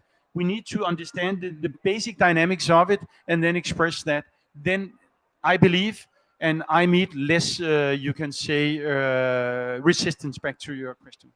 Thank you so much. And unfortunately, we have to wrap up quite soon. Yeah. But before doing that, yeah, okay, we'll have one last question. Yeah, thank you so much to panel. My question was, how is this anchored on your leader level? I mean, your bosses. How is this science-based target actually anchored in the investment decisions, in your corporate strategies, and so forth? Thank you. Great, and over to you, Jamie. Yeah, I think that's a very good question. It was also going to be a little bit my starting point for the resistance question, because I think that is critical. Because if you have the clear signal from the management and the board, then I think it overcomes a lot of resistance internally. And I think people want to work with this. They want to do something, and it's meaningful work. This is meaningful work for people to do. So if they have the prioritization from the management and the board, then I think there's nothing stopping. There's no barriers after that, apart from the more technical parts. I think in our case, we've decided to put this as a strategic goal in the overall corporate strategy, and because it carries such a big transformation, it has a place on the agenda of our group management 4 times a year to specifically deep dive on this, and its own investment cycle attached to it. So we have the sustainability strategy is placed in the corporate strategy, but for this topic, it has its own cycle and attention, and it gets a lot of discussion and attention, I can tell you. Thank you so much. And when we wrap up now, then I'll enable each one of you to come with, one key takeaway that you have seen from this discussion, and then also, one recommendations for other companies that would potentially, do the same commitment as you have been through, or as you have seen. And I think we will start with Martin. Yeah, I think in super short, I think in super short, I hope we're safe. Yeah, I think you're right. It's catering. No, in super short, I think first and foremost, I got something out of this, which was one of my purposes coming here, and that's learning from others. I think we can learn from others, and I think we need, as part of this journey, this is new, so we need to learn from others. And Jamie and me, also outside this panel discussion, are actually starting to learn from others. We need more to learn from. So that's one thing. As to advice to other companies, that is, it's simple, get on with it. I mean, don't hesitate to fail or stump a little bit on the journey, because it will come anyway as part of ESRS and all the regulation stuff and stuff like that. Get on with it, and then contact others on their journey. There's so many of us which are ready to help for it. Thank you so much. And Pauline, really short on key takeaway and recommendation. Yeah, I mean, being aligned to 1.5 degrees is becoming a license to operate. So as a business, move now, look at the opportunities, and yeah, just get started. And last but not least, Jamie. Yes, I agree with all of that, and I think we will continue the discussion and learn from each other. But I think that for me is maybe the key point to companies listening. This is a big internal development to build the capabilities in this area. It will come through requirements from customers and regulation, but you need a lead time to build up that capability and learn how to do it internally. So I'd absolutely start now if you haven't already. Thank you so much. And I'll allow myself to come with my key takeaway as well. And I think this discussion has really been perfect for the Solutions Day, because you've really been good at coming with concrete solutions on how you have worked with science-based targets. So that is really, just kudos to all of you. And then one of the takeaways that you were saying is really the language parts that I think is important, because what quite so often we see here at conferences, then the language are getting quite complicated, both in companies, but also just, in COP context. And there are so many abbreviations. And I think it's a really good point that if we want more companies and more people to demand that companies commit to science-based targets, then we need to actually speak a language that is understandable for people. So that is really also one of my takeaways from today. Thank you so much for all of you, and have a really good day.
Hello, everybody, and welcome back to the Nordic Pavilion for our final event here at COP27, where we will get to hear from two different youth panels about their experiences at COP27 and some reflections on the process, youth inclusion, and then look towards COP28 and where do we go from here.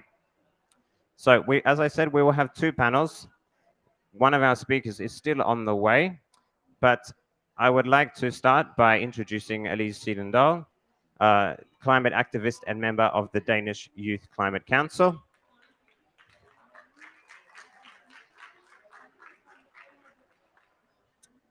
And we'll do a bit of a switch. So I will invite Fina Rikard Andersson to the stage, who is the youth delegate from Iceland to the UNFCCC. And Matilda Angertveit, youth delegate to the UNFCCC from Norway. Welcome.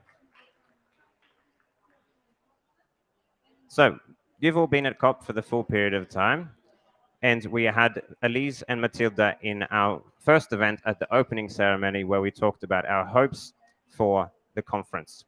I'd like to start by asking you a bit about how you feel the process has been on the general level and if any of these hopes so far have been reached. We'll start with you, Elise. What do you think? All right, so we can start with the positive things. I've been happy to hear the mentioning of the 1.5 degree target so much from different world leaders, because if we had like given up on that, it would be like it would mean catastrophe for humankind. It would mean like so many like very very very bad things, like devastating catastrophes, if we chose to give up on the 1.5 degree target. It would mean like island states not being here in 5 years, or like it would be very bad. So I'm happy that we're still having the like hope in 1.5 degree, and that it's being like written into the cover text. And I have also been very happy that the loss and damage has finally really come to the table. We're having a discussion about it, and I'm also happy that the people from the global north, the world leaders, acknowledge that it's their fault, and like they have a special responsibility to pay up for the loss and damages that is happening right now. But at the same time, acknowledgements do not bring food to the table for families in the global south right now.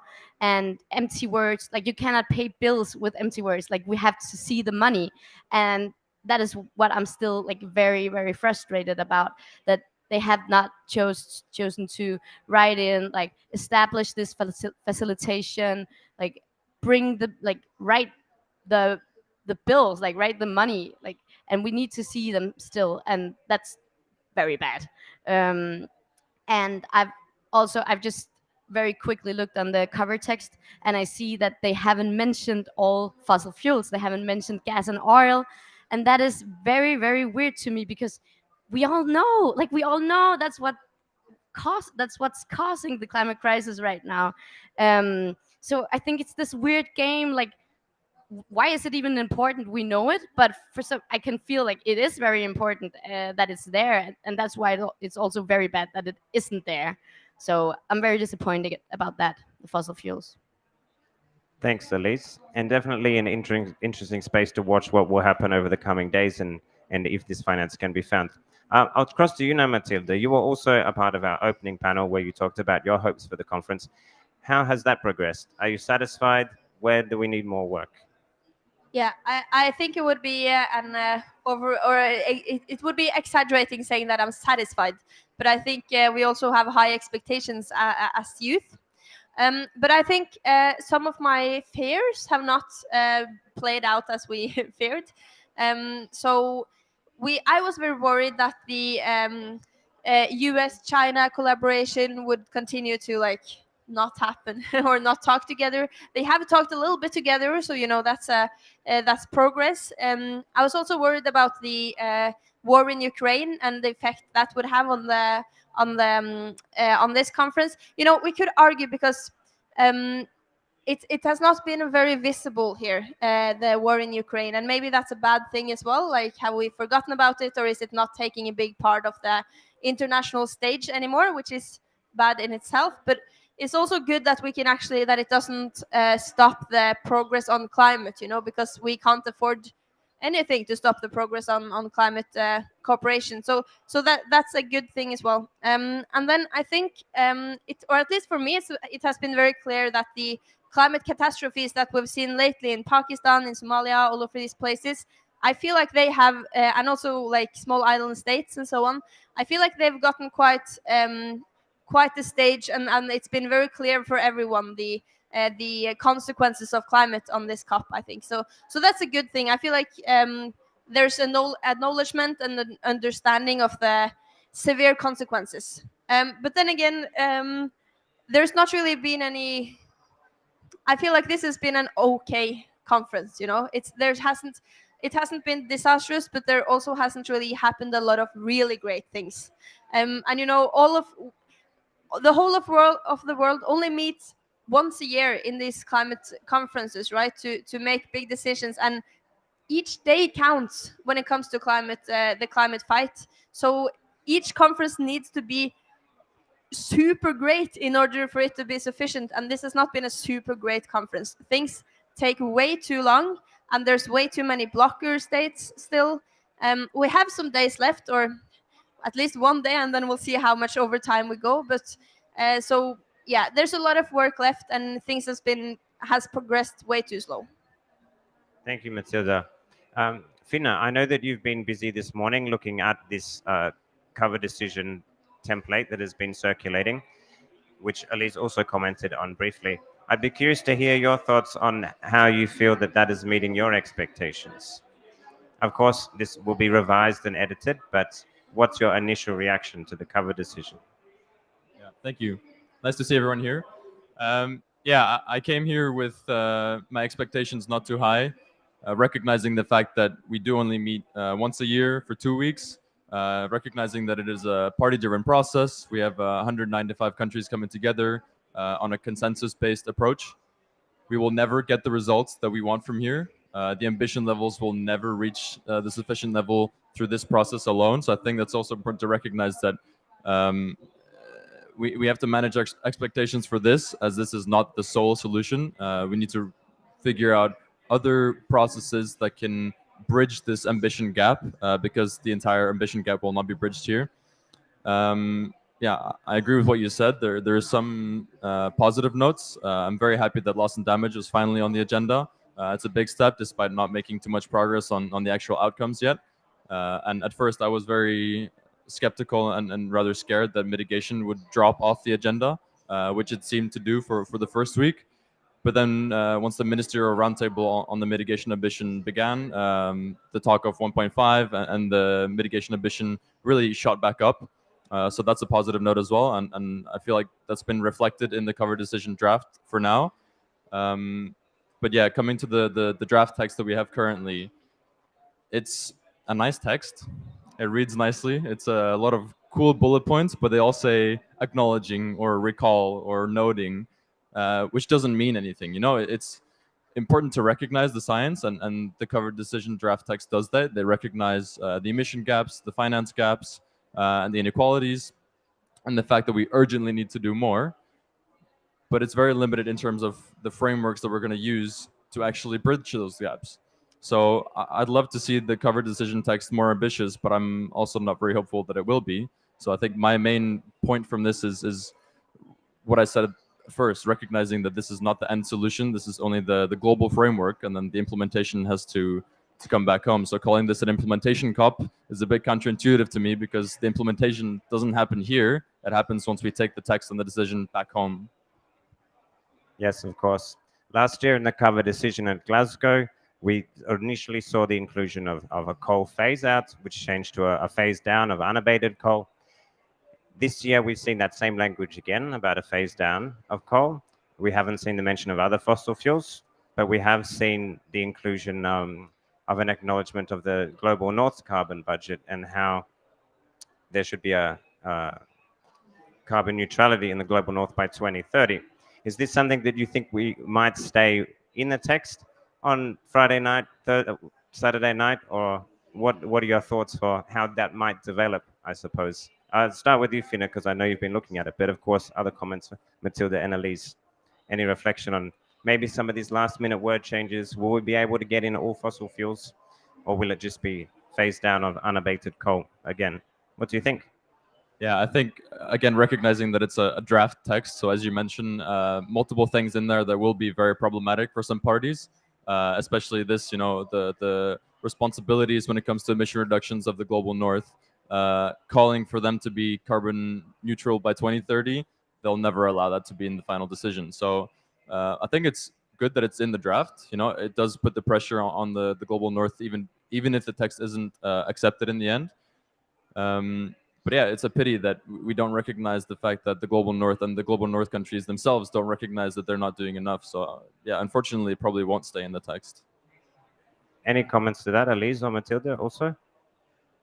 Yeah, so I think what's in the cover decision now is also less ambitious than what we had in Glasgow. So I think we have to fight to not take out everything that's in there that's good, and that's going to be a big fight. But then we also have to try to get in other things and stronger language, because the language in the cover decision now is weaker when it comes to fossil fuels and so on than it was in Glasgow. So that's obviously a problem, and it's more difficult to fight something in than to take it out again. And the cover decision is also extremely long this year, or the draft is extremely long. So we're probably going to see a lot of cuts. Yeah, and then we need to make sure that all the bad things are cut. Yeah, I very much agree, and I also think like the very good things, they will definitely be blocked, but I hope that we can remove some of the bad things, and I hope also Article 6, that the human rights parts can still get in, because I think that is very, very important that the human rights in the Article 6, I don't know, it's just very important to me, and I really don't get how it is not like a given. Like, why should we make carbon credit markets without respecting like, we do this to save humanity. We cannot do it without like thinking about humanity on the path there, because then it will just be bad. So I also, yeah, just a comment about Article 6. Of course. Matilda, you wanted to comment? So just quickly on what specifically I think we should fight to keep in the text and what we should fight to get out. I think what's in there on renewable energy is quite strong, quite good. And what's in there on youth inclusion and children's inclusion as well is very good, I feel. So those parts are a good suggestion, and we have to try to keep that in the final text. But then, yeah, as I said, fossil fuels is too weak in the text now.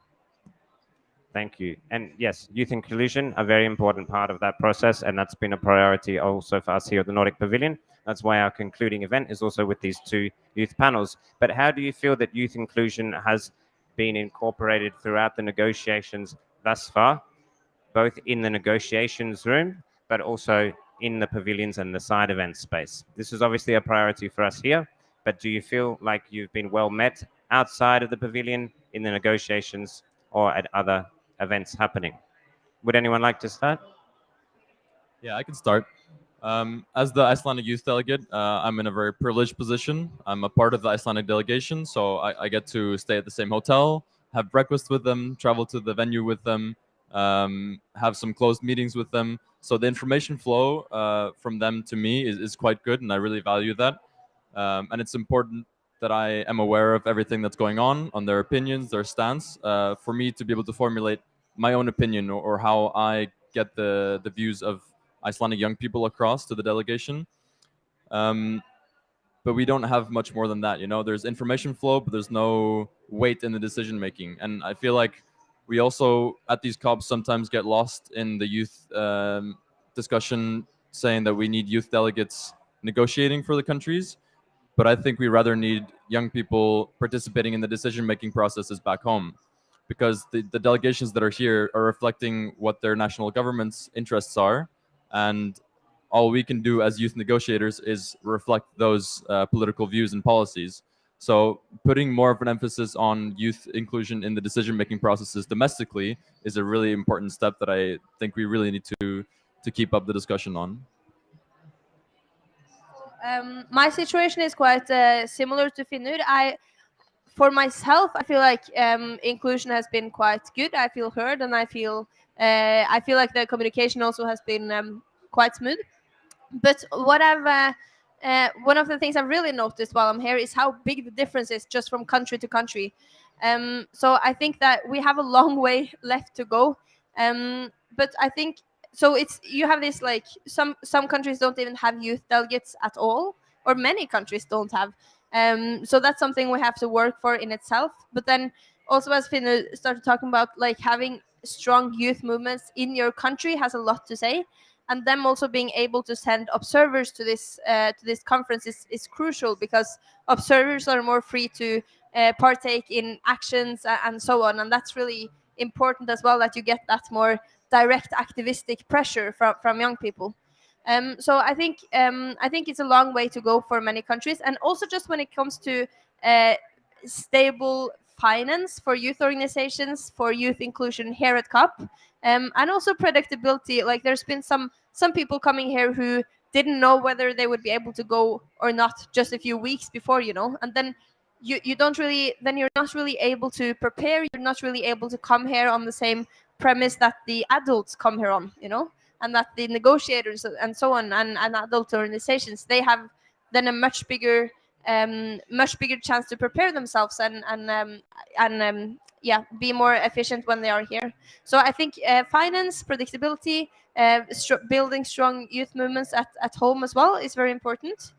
And then other than that, I've heard a lot of positive comments on the youth pavilion, children and youth pavilion this year. So I hope that will continue for next year. I think it's important to have just a gathering place where you can relax and hang out, and the tone is maybe a bit less formal as well. So there's some ups and downs, and then there's a lot of work left to do, I think. And these kinds of events, just getting to know each other personally as well as youth delegates and youth representatives, are very important. And at least for me, I've been able to participate in quite a lot of receptions and side events and stuff like this, and it's important in itself because it gives a platform to voice your opinions, but it's also important just because you start connecting the networks and building a more robust youth movement internationally. Thank you. So to me, I think the youth inclusion this COP has simply been inadequate. I don't think it has been at all what it should be, and I think we will never. I think nothing good will really good will ever come out of this COP if we don't change that. And because when you think about the nature of the climate crisis, it makes no sense that we're not invited more into the negotiation rooms, because I'm in a very different position from you guys. I haven't spoken to my delegation once.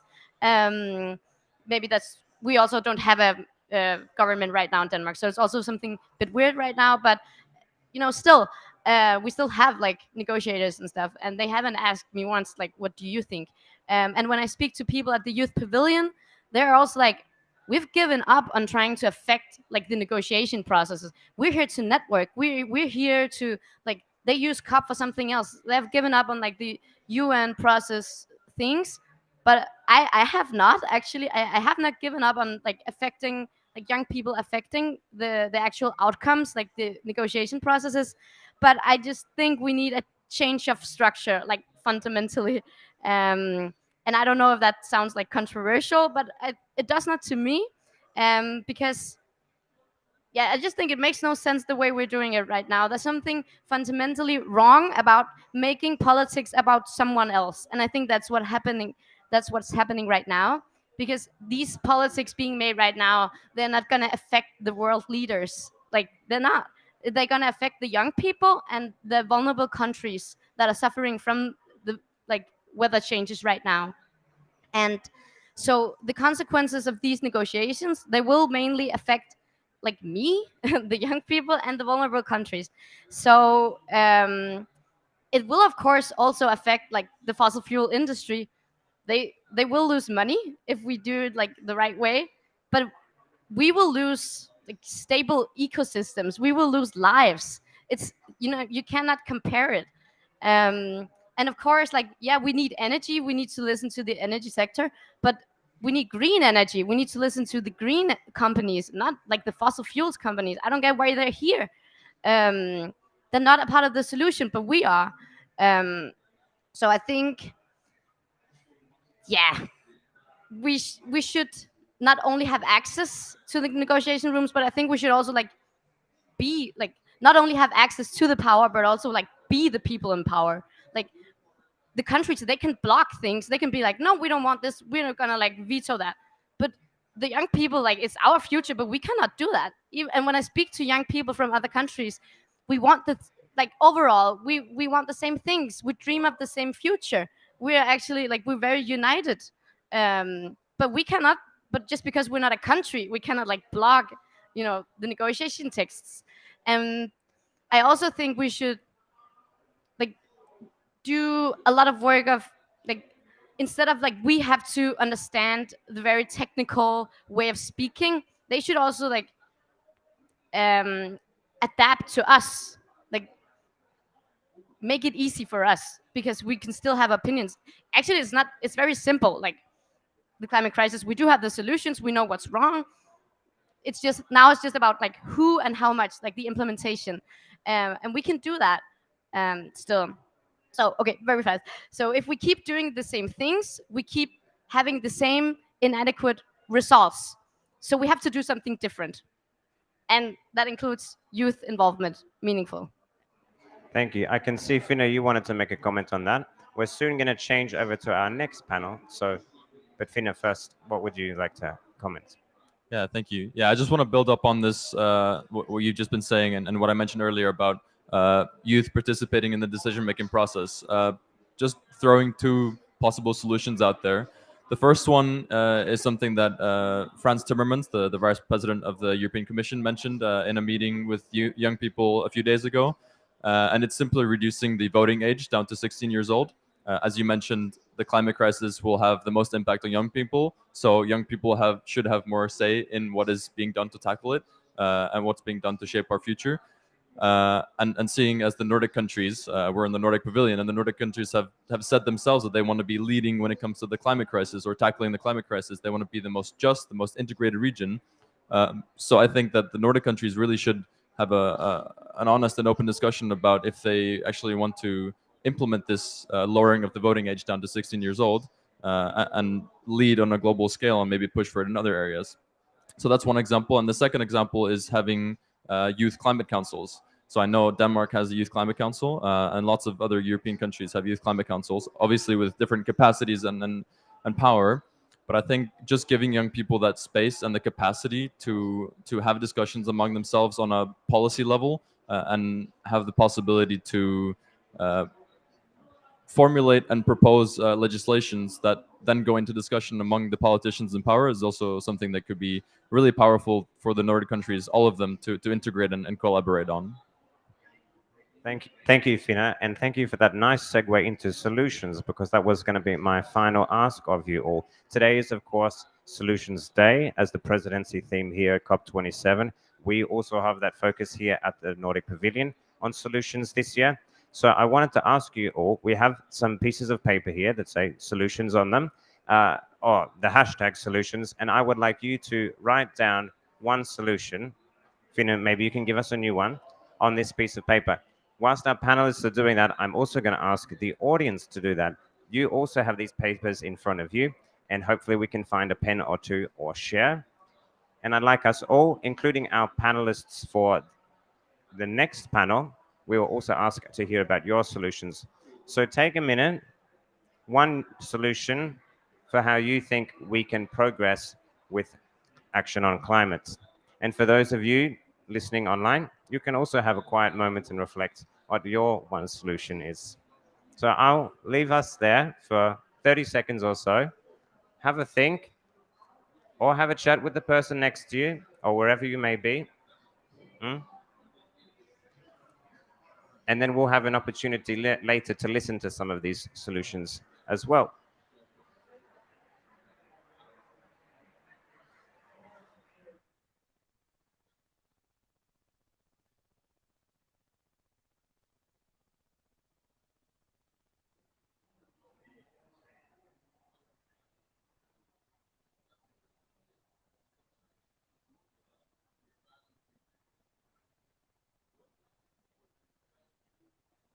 Just a few seconds left.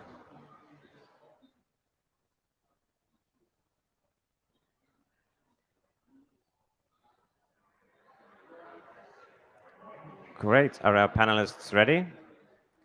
Great. Members of the audience, you will get some extra time because we're going to ask to hear your solutions at the end of the event.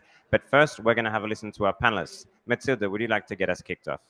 Yeah, so my answer is super cliche because this is a very difficult question. But I think one of the things that are very clear here as well is that, as Finno started with, this is not the solution in itself. You know, the cover decision or whatever, it's important. It sends a really important signal to the world, but in itself, it's not enough. You know, nothing is enough in itself when it comes to climate. So my point is a bit more on how we all have to think and how we all have to help each other think. So I wrote that we have to be brave and bold and dare to think big, and we have to involve everyone everywhere. I think that's what we talk about as well when we talk about youth inclusion and so on, but you could talk about the same things with a lot of different groups in society, and also lots of different countries, right? Like the global south is underrepresented here very clearly, and then the last point is that we have to feel the urgency and we have to act quick.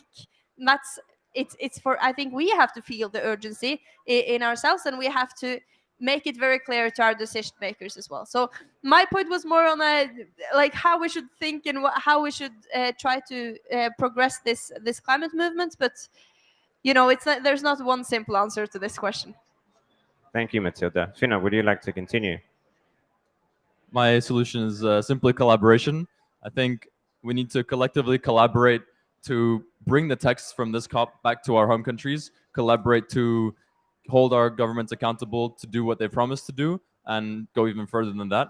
And I think also collaborating in a different way that we don't discuss as much here. We usually talk about our governments and how we need to pressure them to do more, which is good.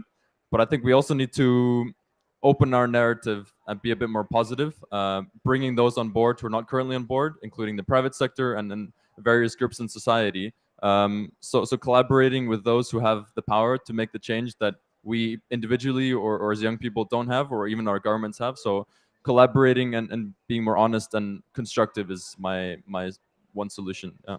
Thank you. Annalise. Yes, so mine is kind of simple. Like I've written, kick out the fossil fuel industry and replace them with marginalized voices. Thank you. And with that, I'd also like to thank our first panel. Please, a round of applause to them.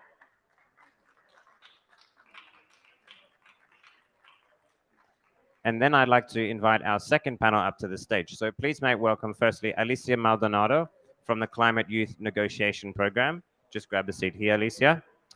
Then Maximo Mazzocco, the UNDP Youth Global Ambassador and founder of Eco House Global. And Serena Bashal from the UK Youth Climate Coalition. If you could all please join us on stage. Grab a seat here, Maximo. Yes. Welcome.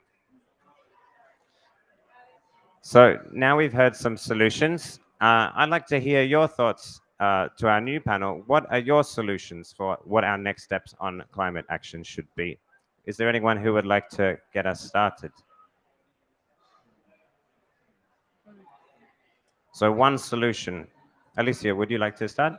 Well, actually, I've written some more solutions, but like, for example, the external debt is a barrier for global south countries to like have finance on developing projects for climate action. So, and we see now at the negotiations that the global north countries that should be leading on climate finance are not providing them or are blocking to provide finance that they should do.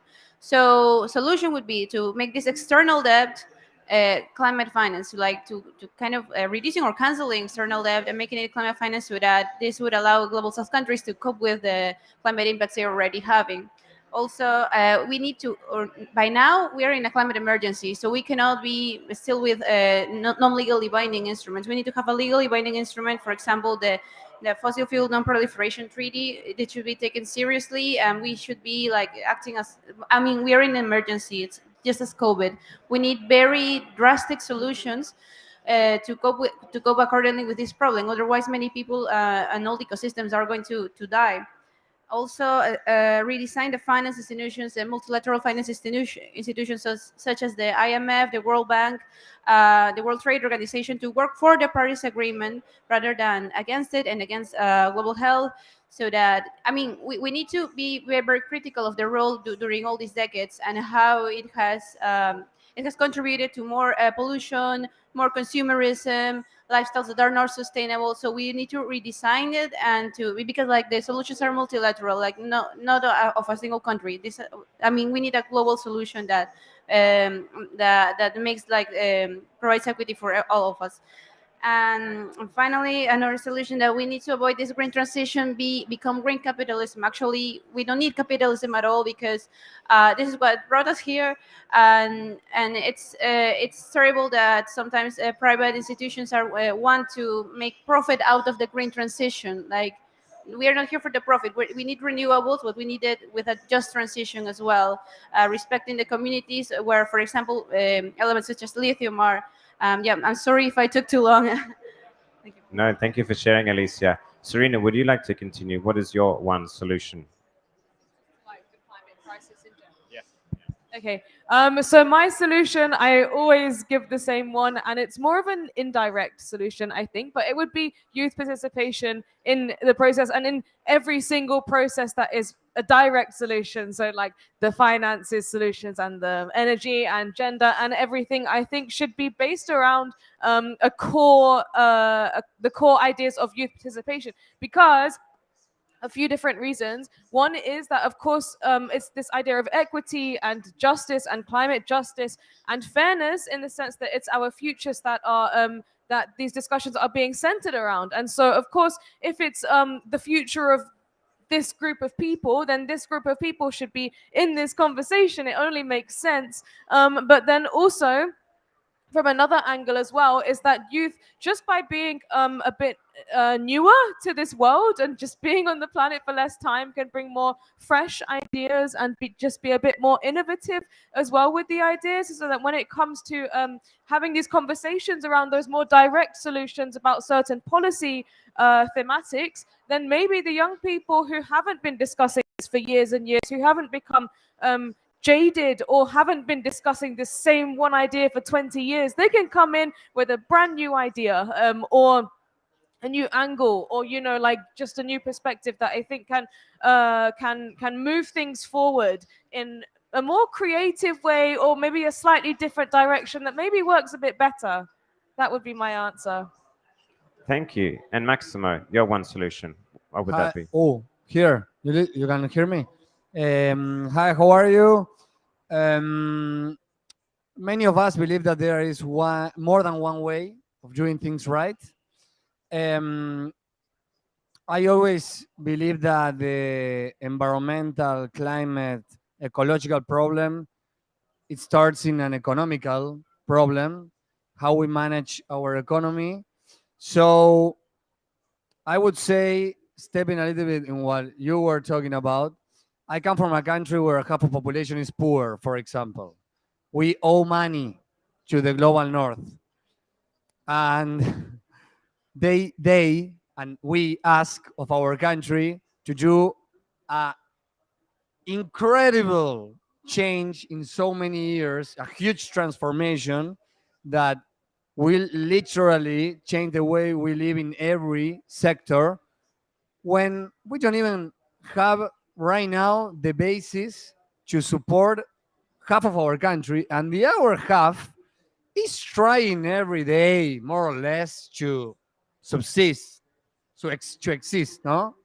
So what I would say is, we need to be very solidar with ourselves, put solidarity as human beings above all, and yes, say, hey, okay, you owe me money, I forgive you the money, because you owe me money, I more or less made that you are poor. Africa is Africa because Europe is Europe, and Latin America is Latin America. We are the ones that have the extractivism in our lands and everything we already know. No, I'm not inventing the wheel. So to start with that, then I don't know if this is polemic, we are investigating a lot with economists from all around the world. I would think in a universal basic income because of what I'm saying. I cannot imagine right now a way where 8 billion people can have jobs with producers and consumers as we have. Because if right now a lot of them don't have jobs, imagine if they have, we will consume more and we are already unsustainable. So what is the answer to that? So we need to manage a way to everyone has the basic cover: food, health, education, a roof, etc. And then when we have that, we can think about climate, we can think about our stuff. Because if you work in a poor neighborhood in Argentina, for example, I can assure you that they do not care about the climate change because I work there. And also, the same, talking about the same, is we need to value ecosystems. So if we are going to change the market or the economic system, we need to incorporate in the equation the value, the cost, the externality of the water, the species that are given ecosystemic services, etc., etc., etc. Right now, they are not incorporated in the equation. If I buy this cell phone, I'm not paying for the species that went extinct because of all the processes we need to have this. We need to pay for that. Or who is paying for that? So we need to change the economy. Thank you. And let's hope that these solutions slowly start appearing in cover texts for these kinds of conferences and see where we can go from there. But I wanted to build a little bit on what you said, Serena, about youth inclusion. We've asked this question also to our first panel, but we will represent different organizations and have different opportunities here. So just a quick reflection from this panel as well. Do you feel like youth views have been heard here or other events or even at the negotiation room itself? Just a quick reflection. Perhaps you could get us started, Serena. Testing. Interesting question. So I am also one of the program coordinators for the Children and Youth Pavilion right over there. So I've been very much holed up in there and not been able to follow the negotiations as much. But if I look in my other avenues, so I have been having quite a lot of bilateral meetings with decision makers. And every time we have a bilateral meeting, we always will ask a question on youth participation. I mean, over the years, like this is my 6th COP now, and comparing this one to my first COP22, I can really see that the youth participation and youth, like how much they care about it has really grown. I would say I'm feeling very positive about it this COP. Like every single person who I have done advocacy to and tried to lobby seems very genuine, even the ones that maybe are infamous for generally blocking things in other tracks. But everyone is very receptive, and especially even in the Children and Youth Pavilion just over there, I think every single person who has come through, like we've also had a lot of decision makers and a lot of key stakeholders come through. Even the COP27 president came through and we had some dialogue there as well. Everyone has made some comment on how it's so necessary to have this more formal space and this official space, not only in a physical sense, but also in this like this metaphorical, spirit, having this youth. The whole idea of having young people in this process, it's very much acknowledged from what I've seen from the decision makers. So in answer to the question, yeah, I think it's going very well. And I try to look at this quite optimistically and quite positively, because of course this whole UN process, it is very layered and very complex, and there are so many countries here and they all have very different priorities, but then of course now for this COP27, yeah, I'm very happy to see that youth inclusion is very high on the agenda. And even when we had the youth minister for the UAE come by the pavilion and we had this dialogue with her for 30 minutes, and she was really talking about how at COP28, this is well, of course she's the youth minister, but how it's really the most important thing for her is having this children and youth inclusion for the next COP as well. So it seems to only be going up from here. Thank you, Serena. Any quick comments, Maximo and Alicia, on this one? What have your experiences been? That's fine. Um, I'm doing this since more than a decade, and I saw how we youth grow in number. So I have hope of how we are working, because I see a different generation. I see that we think different in many ways, and we want to get involved. I would say that for me, COP, they're always asking like, what are the results of COP, etc.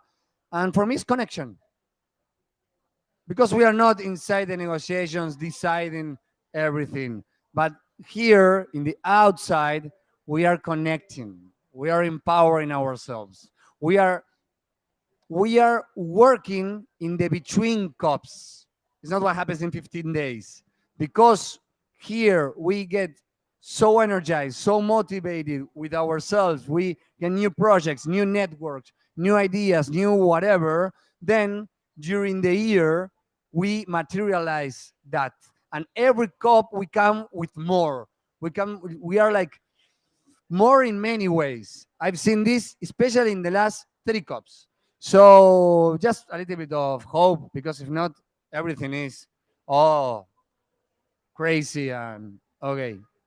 Little comment. I don't know if that was the question. Just your experiences, and I think, yeah, you've been Oh. giving us some good insights there. Alicia, what do you feel in terms of So- youth inclusion? Yeah, so in my case, I have been part of the negotiations, but unfortunately, it's like it's very disappointing. Like the outcomes are terribly disappointing, and I see no progress, and it's too slow. And the climate emergency is so fast. It's already affecting many communities right now. Many people dying right now, and these 2 weeks at negotiations they are not making any progress, and people will start like saying, what are the outcomes of COPs? Like asking the governments, what are the outcomes when you had all this delegation to COPs? I mean, it's important for us to be in the decision-making table, but like, we have to, but we have to still like, as you said, like build connections, have time to network with each other. I mean, for example, at the Children and Youth Pavilion, I've met a lot of people from Latin America. So we have hugged each other. We have shared. Yes, like we have been very connected because we experience kind of like the same problems, and I believe that in many other regions too, like in Africa and Southeast Asia and the Pacific Islands, and their leadership is so admirable, and it goes much beyond the negotiations, because it's incredible how in the negotiation rooms there's some people, not more than 100 people there, that are deciding on the future of billions of people, and they're going very slow, and it's very it's difficult for other countries that want to push for more, that they cannot shape the conversation. That's actually the big economies that are shaping the conversations and negotiations, and that's terrible, because they're doing it for their interest and for their profit, not for the lives of these people and the ecosystem. So I really believe that we should still be in grassroots movements and do the change from the bottom, and kind of change the system in that way. I got just now a follow-up question from the audience here, more specifically wondering the actual inclusion in terms of being able to get to the conference as well. And here there have been some issues with accommodation and with pricing out certain participants. Do you have any comments on how this has affected inclusion, or any experience perhaps of this even happening through stories that you've heard?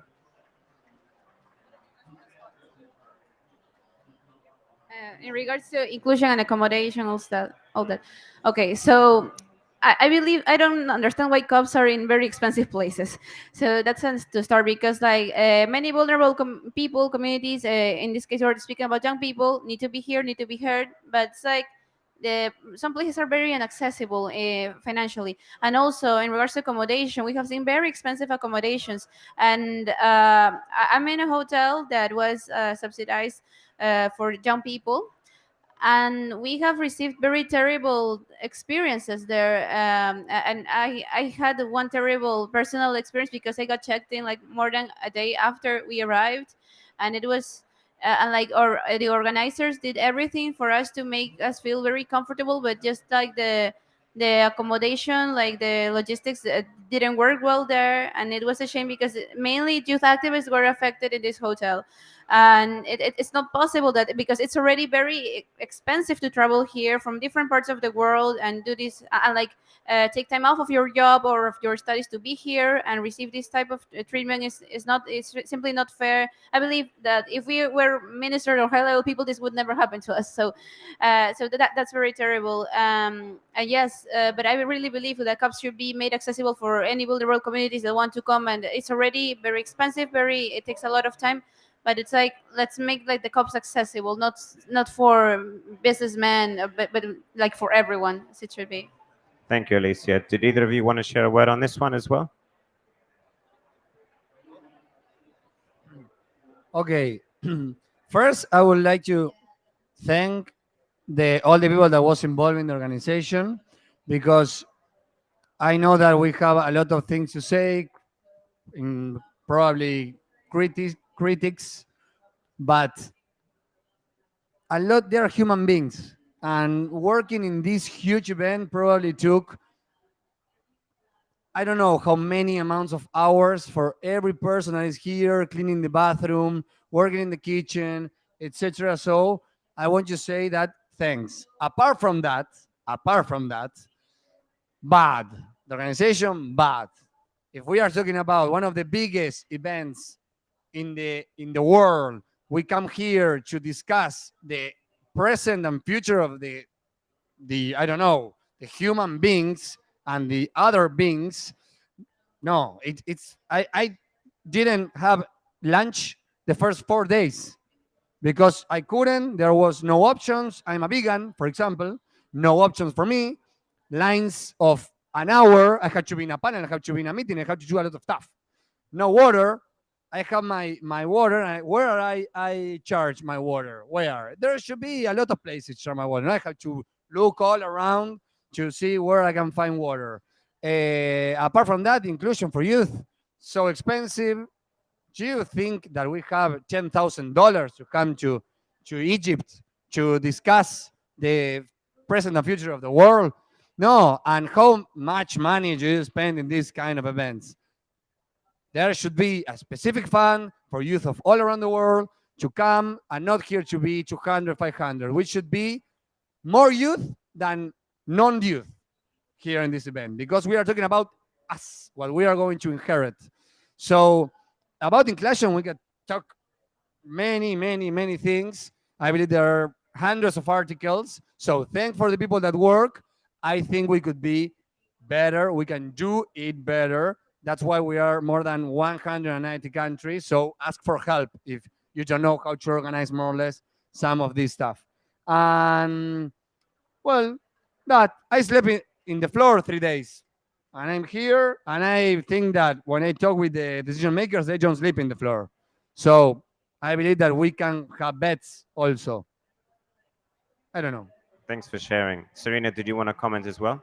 Yeah, so I completely agree with what my fellow panelists have said, and I think it's been very challenging having this COP here in Sharm el Sheikh. And we already had a COP here in Mina a few years ago in Marrakesh, and I don't remember it being as challenging as this one. But the thing to remember why this is so key for young people, these accommodation issues, the visa issues, the flights, and it being so expensive. The reason why this is so difficult for young people specifically is because generally young people might be at the beginning of their careers. We don't have much money. We don't have much I don't know, like what's like status to get a visa easily. Don't have this yeah, I think the money is probably the biggest thing, just from being early career professionals, students. A lot of young people here are students, very broke students, and yeah, can't afford this $10,000 to come to Egypt. And it's very sad, and it's something that of course a lot of the negotiators and the decision makers, they get these very nice hotels. It doesn't even cross their minds that there's a whole very key stakeholder group here who's really struggling. And so yeah, it's been challenging, very challenging. Thank you for sharing those insights. I'd now like to turn a bit towards where we go from here. And COP is, of course, only 2 weeks a year. Perhaps that's good, thinking about some of these logistical problems you've been having. Good, at least you'll be going home soon and getting some more food, for example. But 2 weeks a year is not a lot of time to talk about the climate. What do we do to keep the momentum going in the lead up to the next conference when we have this chance once again to have a global agreement on how we progress? What do you think? Would anyone like to get us started? How do we Yeah. keep the momentum going after COP? Yeah, I can start. I think every single thing we are doing here to just keep on doing it, like so having these specific spaces and these events and panels like this, just carry on. There's no need to stop them. And then of course when we do, if anyone here does advocacy and having these bilateral meetings, these don't have to stop, they can carry on being virtual. And then also just, I think everything can be done virtually. Of course, not with the same effect and power as it has here in person at these 2 weeks at COP, but just because we are doing this now from our own homes and our own computers, this doesn't have to end. It doesn't have to just be so siloed into this 2 weeks of COP. And I think also uh, keeping that momentum and the energy is really important. Like we can't just be here busy, and then we just stop, because then we completely lose momentum. And that's why we have to make sure we maintain it at this high energy level, this high. I know after COP everyone's always dead for a month or so, and everyone's just so tired and wants to sleep and rest and eat. But maybe we do need a month to just rest, and then afterwards. After we have got our energy back, then it's time to really, really ramp it up again. I think just maintaining that momentum. Yeah. I always like come back home with the same conclusion. Think globally, act locally. It's huge what we are talking here. So it's very important to go to our home and think in our city, in our town, in our state, in our country, because that way it's easier. For example, in Argentina, we really start with autosufficient policies. We could have, we could be independent in many ways from all the world. We are the 8th largest country in the world. We have resources of every type and color, and we are only 50 million people. So why half a population is poor? Some stuff is because we are not doing things right. It's not always, oh, the North or this. No, let's see what is going on in our own houses and what we can do by ourselves. Then the momentum. I believe that right now it's impossible to stop the momentum because of globalization, because of the consequences that every day we have more and more signs of the climate crisis and ecological crisis that repercutes or that then evolves in a social crisis, an economical crisis, in a political crisis, in a sanitary crisis, etc. So we are trying to keep the momentum. We have events all the time. In 15 days, we have the COP15. Many of us are going there. We are going to do everything to keep the momentum. And also, very important is that for us, COP is every day, not only 15 days. So youth, as I said when we started, we are growing in numbers every day, and we talk about this every day, 24/7. I just speak about another thing. Now maybe a little bit of the World Cup because I'm Argentinian and Messi is going to play. But apart from that, we talk about this 24/7. So it's very difficult to not keep the momentum. And Alicia, what do you think? How will you personally keep the momentum going with your work on the next lead up to the COP? Well, back home, definitely, as in the previous panels, it was said, like we need to work domestically, like engage in politics, not being afraid of engaging in politics. Many times, at least in my country, it's in less. I mean, politicians have a very bad image and bad reputation. But I believe it's important to start making a change from there, working with grassroots movements, and everything we have learned at COP, like all the contacts, all the cards we got, all the new friends, like keep in touch. I know, like Zoom meetings are not the same as we see in person, but like don't miss these relationships that are so important for us and build connections, because okay, it's important to work domestically on locally, but also regionally, because like we share a lot of problems. And I, you know, for example, in regards to the Escazú agreement, I could learn a lot from the experience of the people in Chile, and I would like to replicate that in my country, because we really need that important youth movement to really push for big changes. So I'm learning a lot here, and I want to share it with the people back home that couldn't be here, but like they need to be part of this more actively. Thank you, Alicia. I'd like to return now to our theme of solutions, and we all got a chance to present some solutions here in the beginning. But now I'd actually like to hear from the audience what you have written down on your pieces of paper. Would anyone like to, could we get a roaming microphone perhaps? Yes. What are some solutions from the audience? Thank you. So I'm Rasmus Volonko. I'm with the WeMe Business Coalition. We represent thousands of companies who are progressive on climate change. And the thing that I really enjoyed listening to during this panel is that in terms of the interpretation of where the negotiations are now and the possible outcomes, the positions I'm hearing from the youth delegates are very similar to the ones that we have as well. So my solution is not necessarily for climate change, but in terms of how do we not just engage, but empower youth. I think we really have an opportunity for youth to not just focus on the negotiators, the politicians, and the delegations, but also use business as a channel to influence those politicians and negotiators.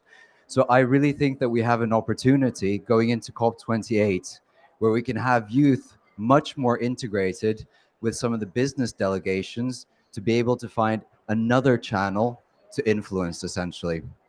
And I really hope that we can stay in touch about this, because many of the CEOs I've been speaking to are talking about youth in a way they haven't before. They're being very public also about the need to involve youth with different programs on capacity building, etc. So I do think that youth will find allies in organizations like WeMe Business, representing some of the largest companies in the world, trying to strive for the same thing as youth are. Thank you so much. Could I perhaps call on you if you've shared some thoughts? No? Okay. Any other ideas from the audience? Okay, we've got some few written down on pieces of paper there, so we hope you can hand them in to us later. All right, so you've had an intense conference here, and we talked a bit about the need for rest and recovery after the conference. What's the first thing that you're going to do when you return to your home countries? What's the one thing you've missed the most? Sleep. I miss sleep. Maximo? I am not returning home, sorry. I'm going to London, continue with the work, and then COP15. So 2 COPs in 1 month. I hope you can rest after that one at least, Maximo. I don't know. Yeah, sleep is the most important thing that I'm like dreaming to get to do one day in the near future. And Alicia, what about you? Apart from sleeping, also eating my delicious Peruvian food that I miss so much right now. But yes, and speak to many young people in my countries I can, and share the wonderful experiences here. Sleep and food, that's the main message I hear, but that's very integral if we're going to be able to save the world. So thank you, Serena, Maximo, and Alicia, to our second panel. Thank you to our audience, and thank you to everyone who has tuned in online and to all of our events here at the Nordic Pavilion. So thank you and goodbye from here at COP27.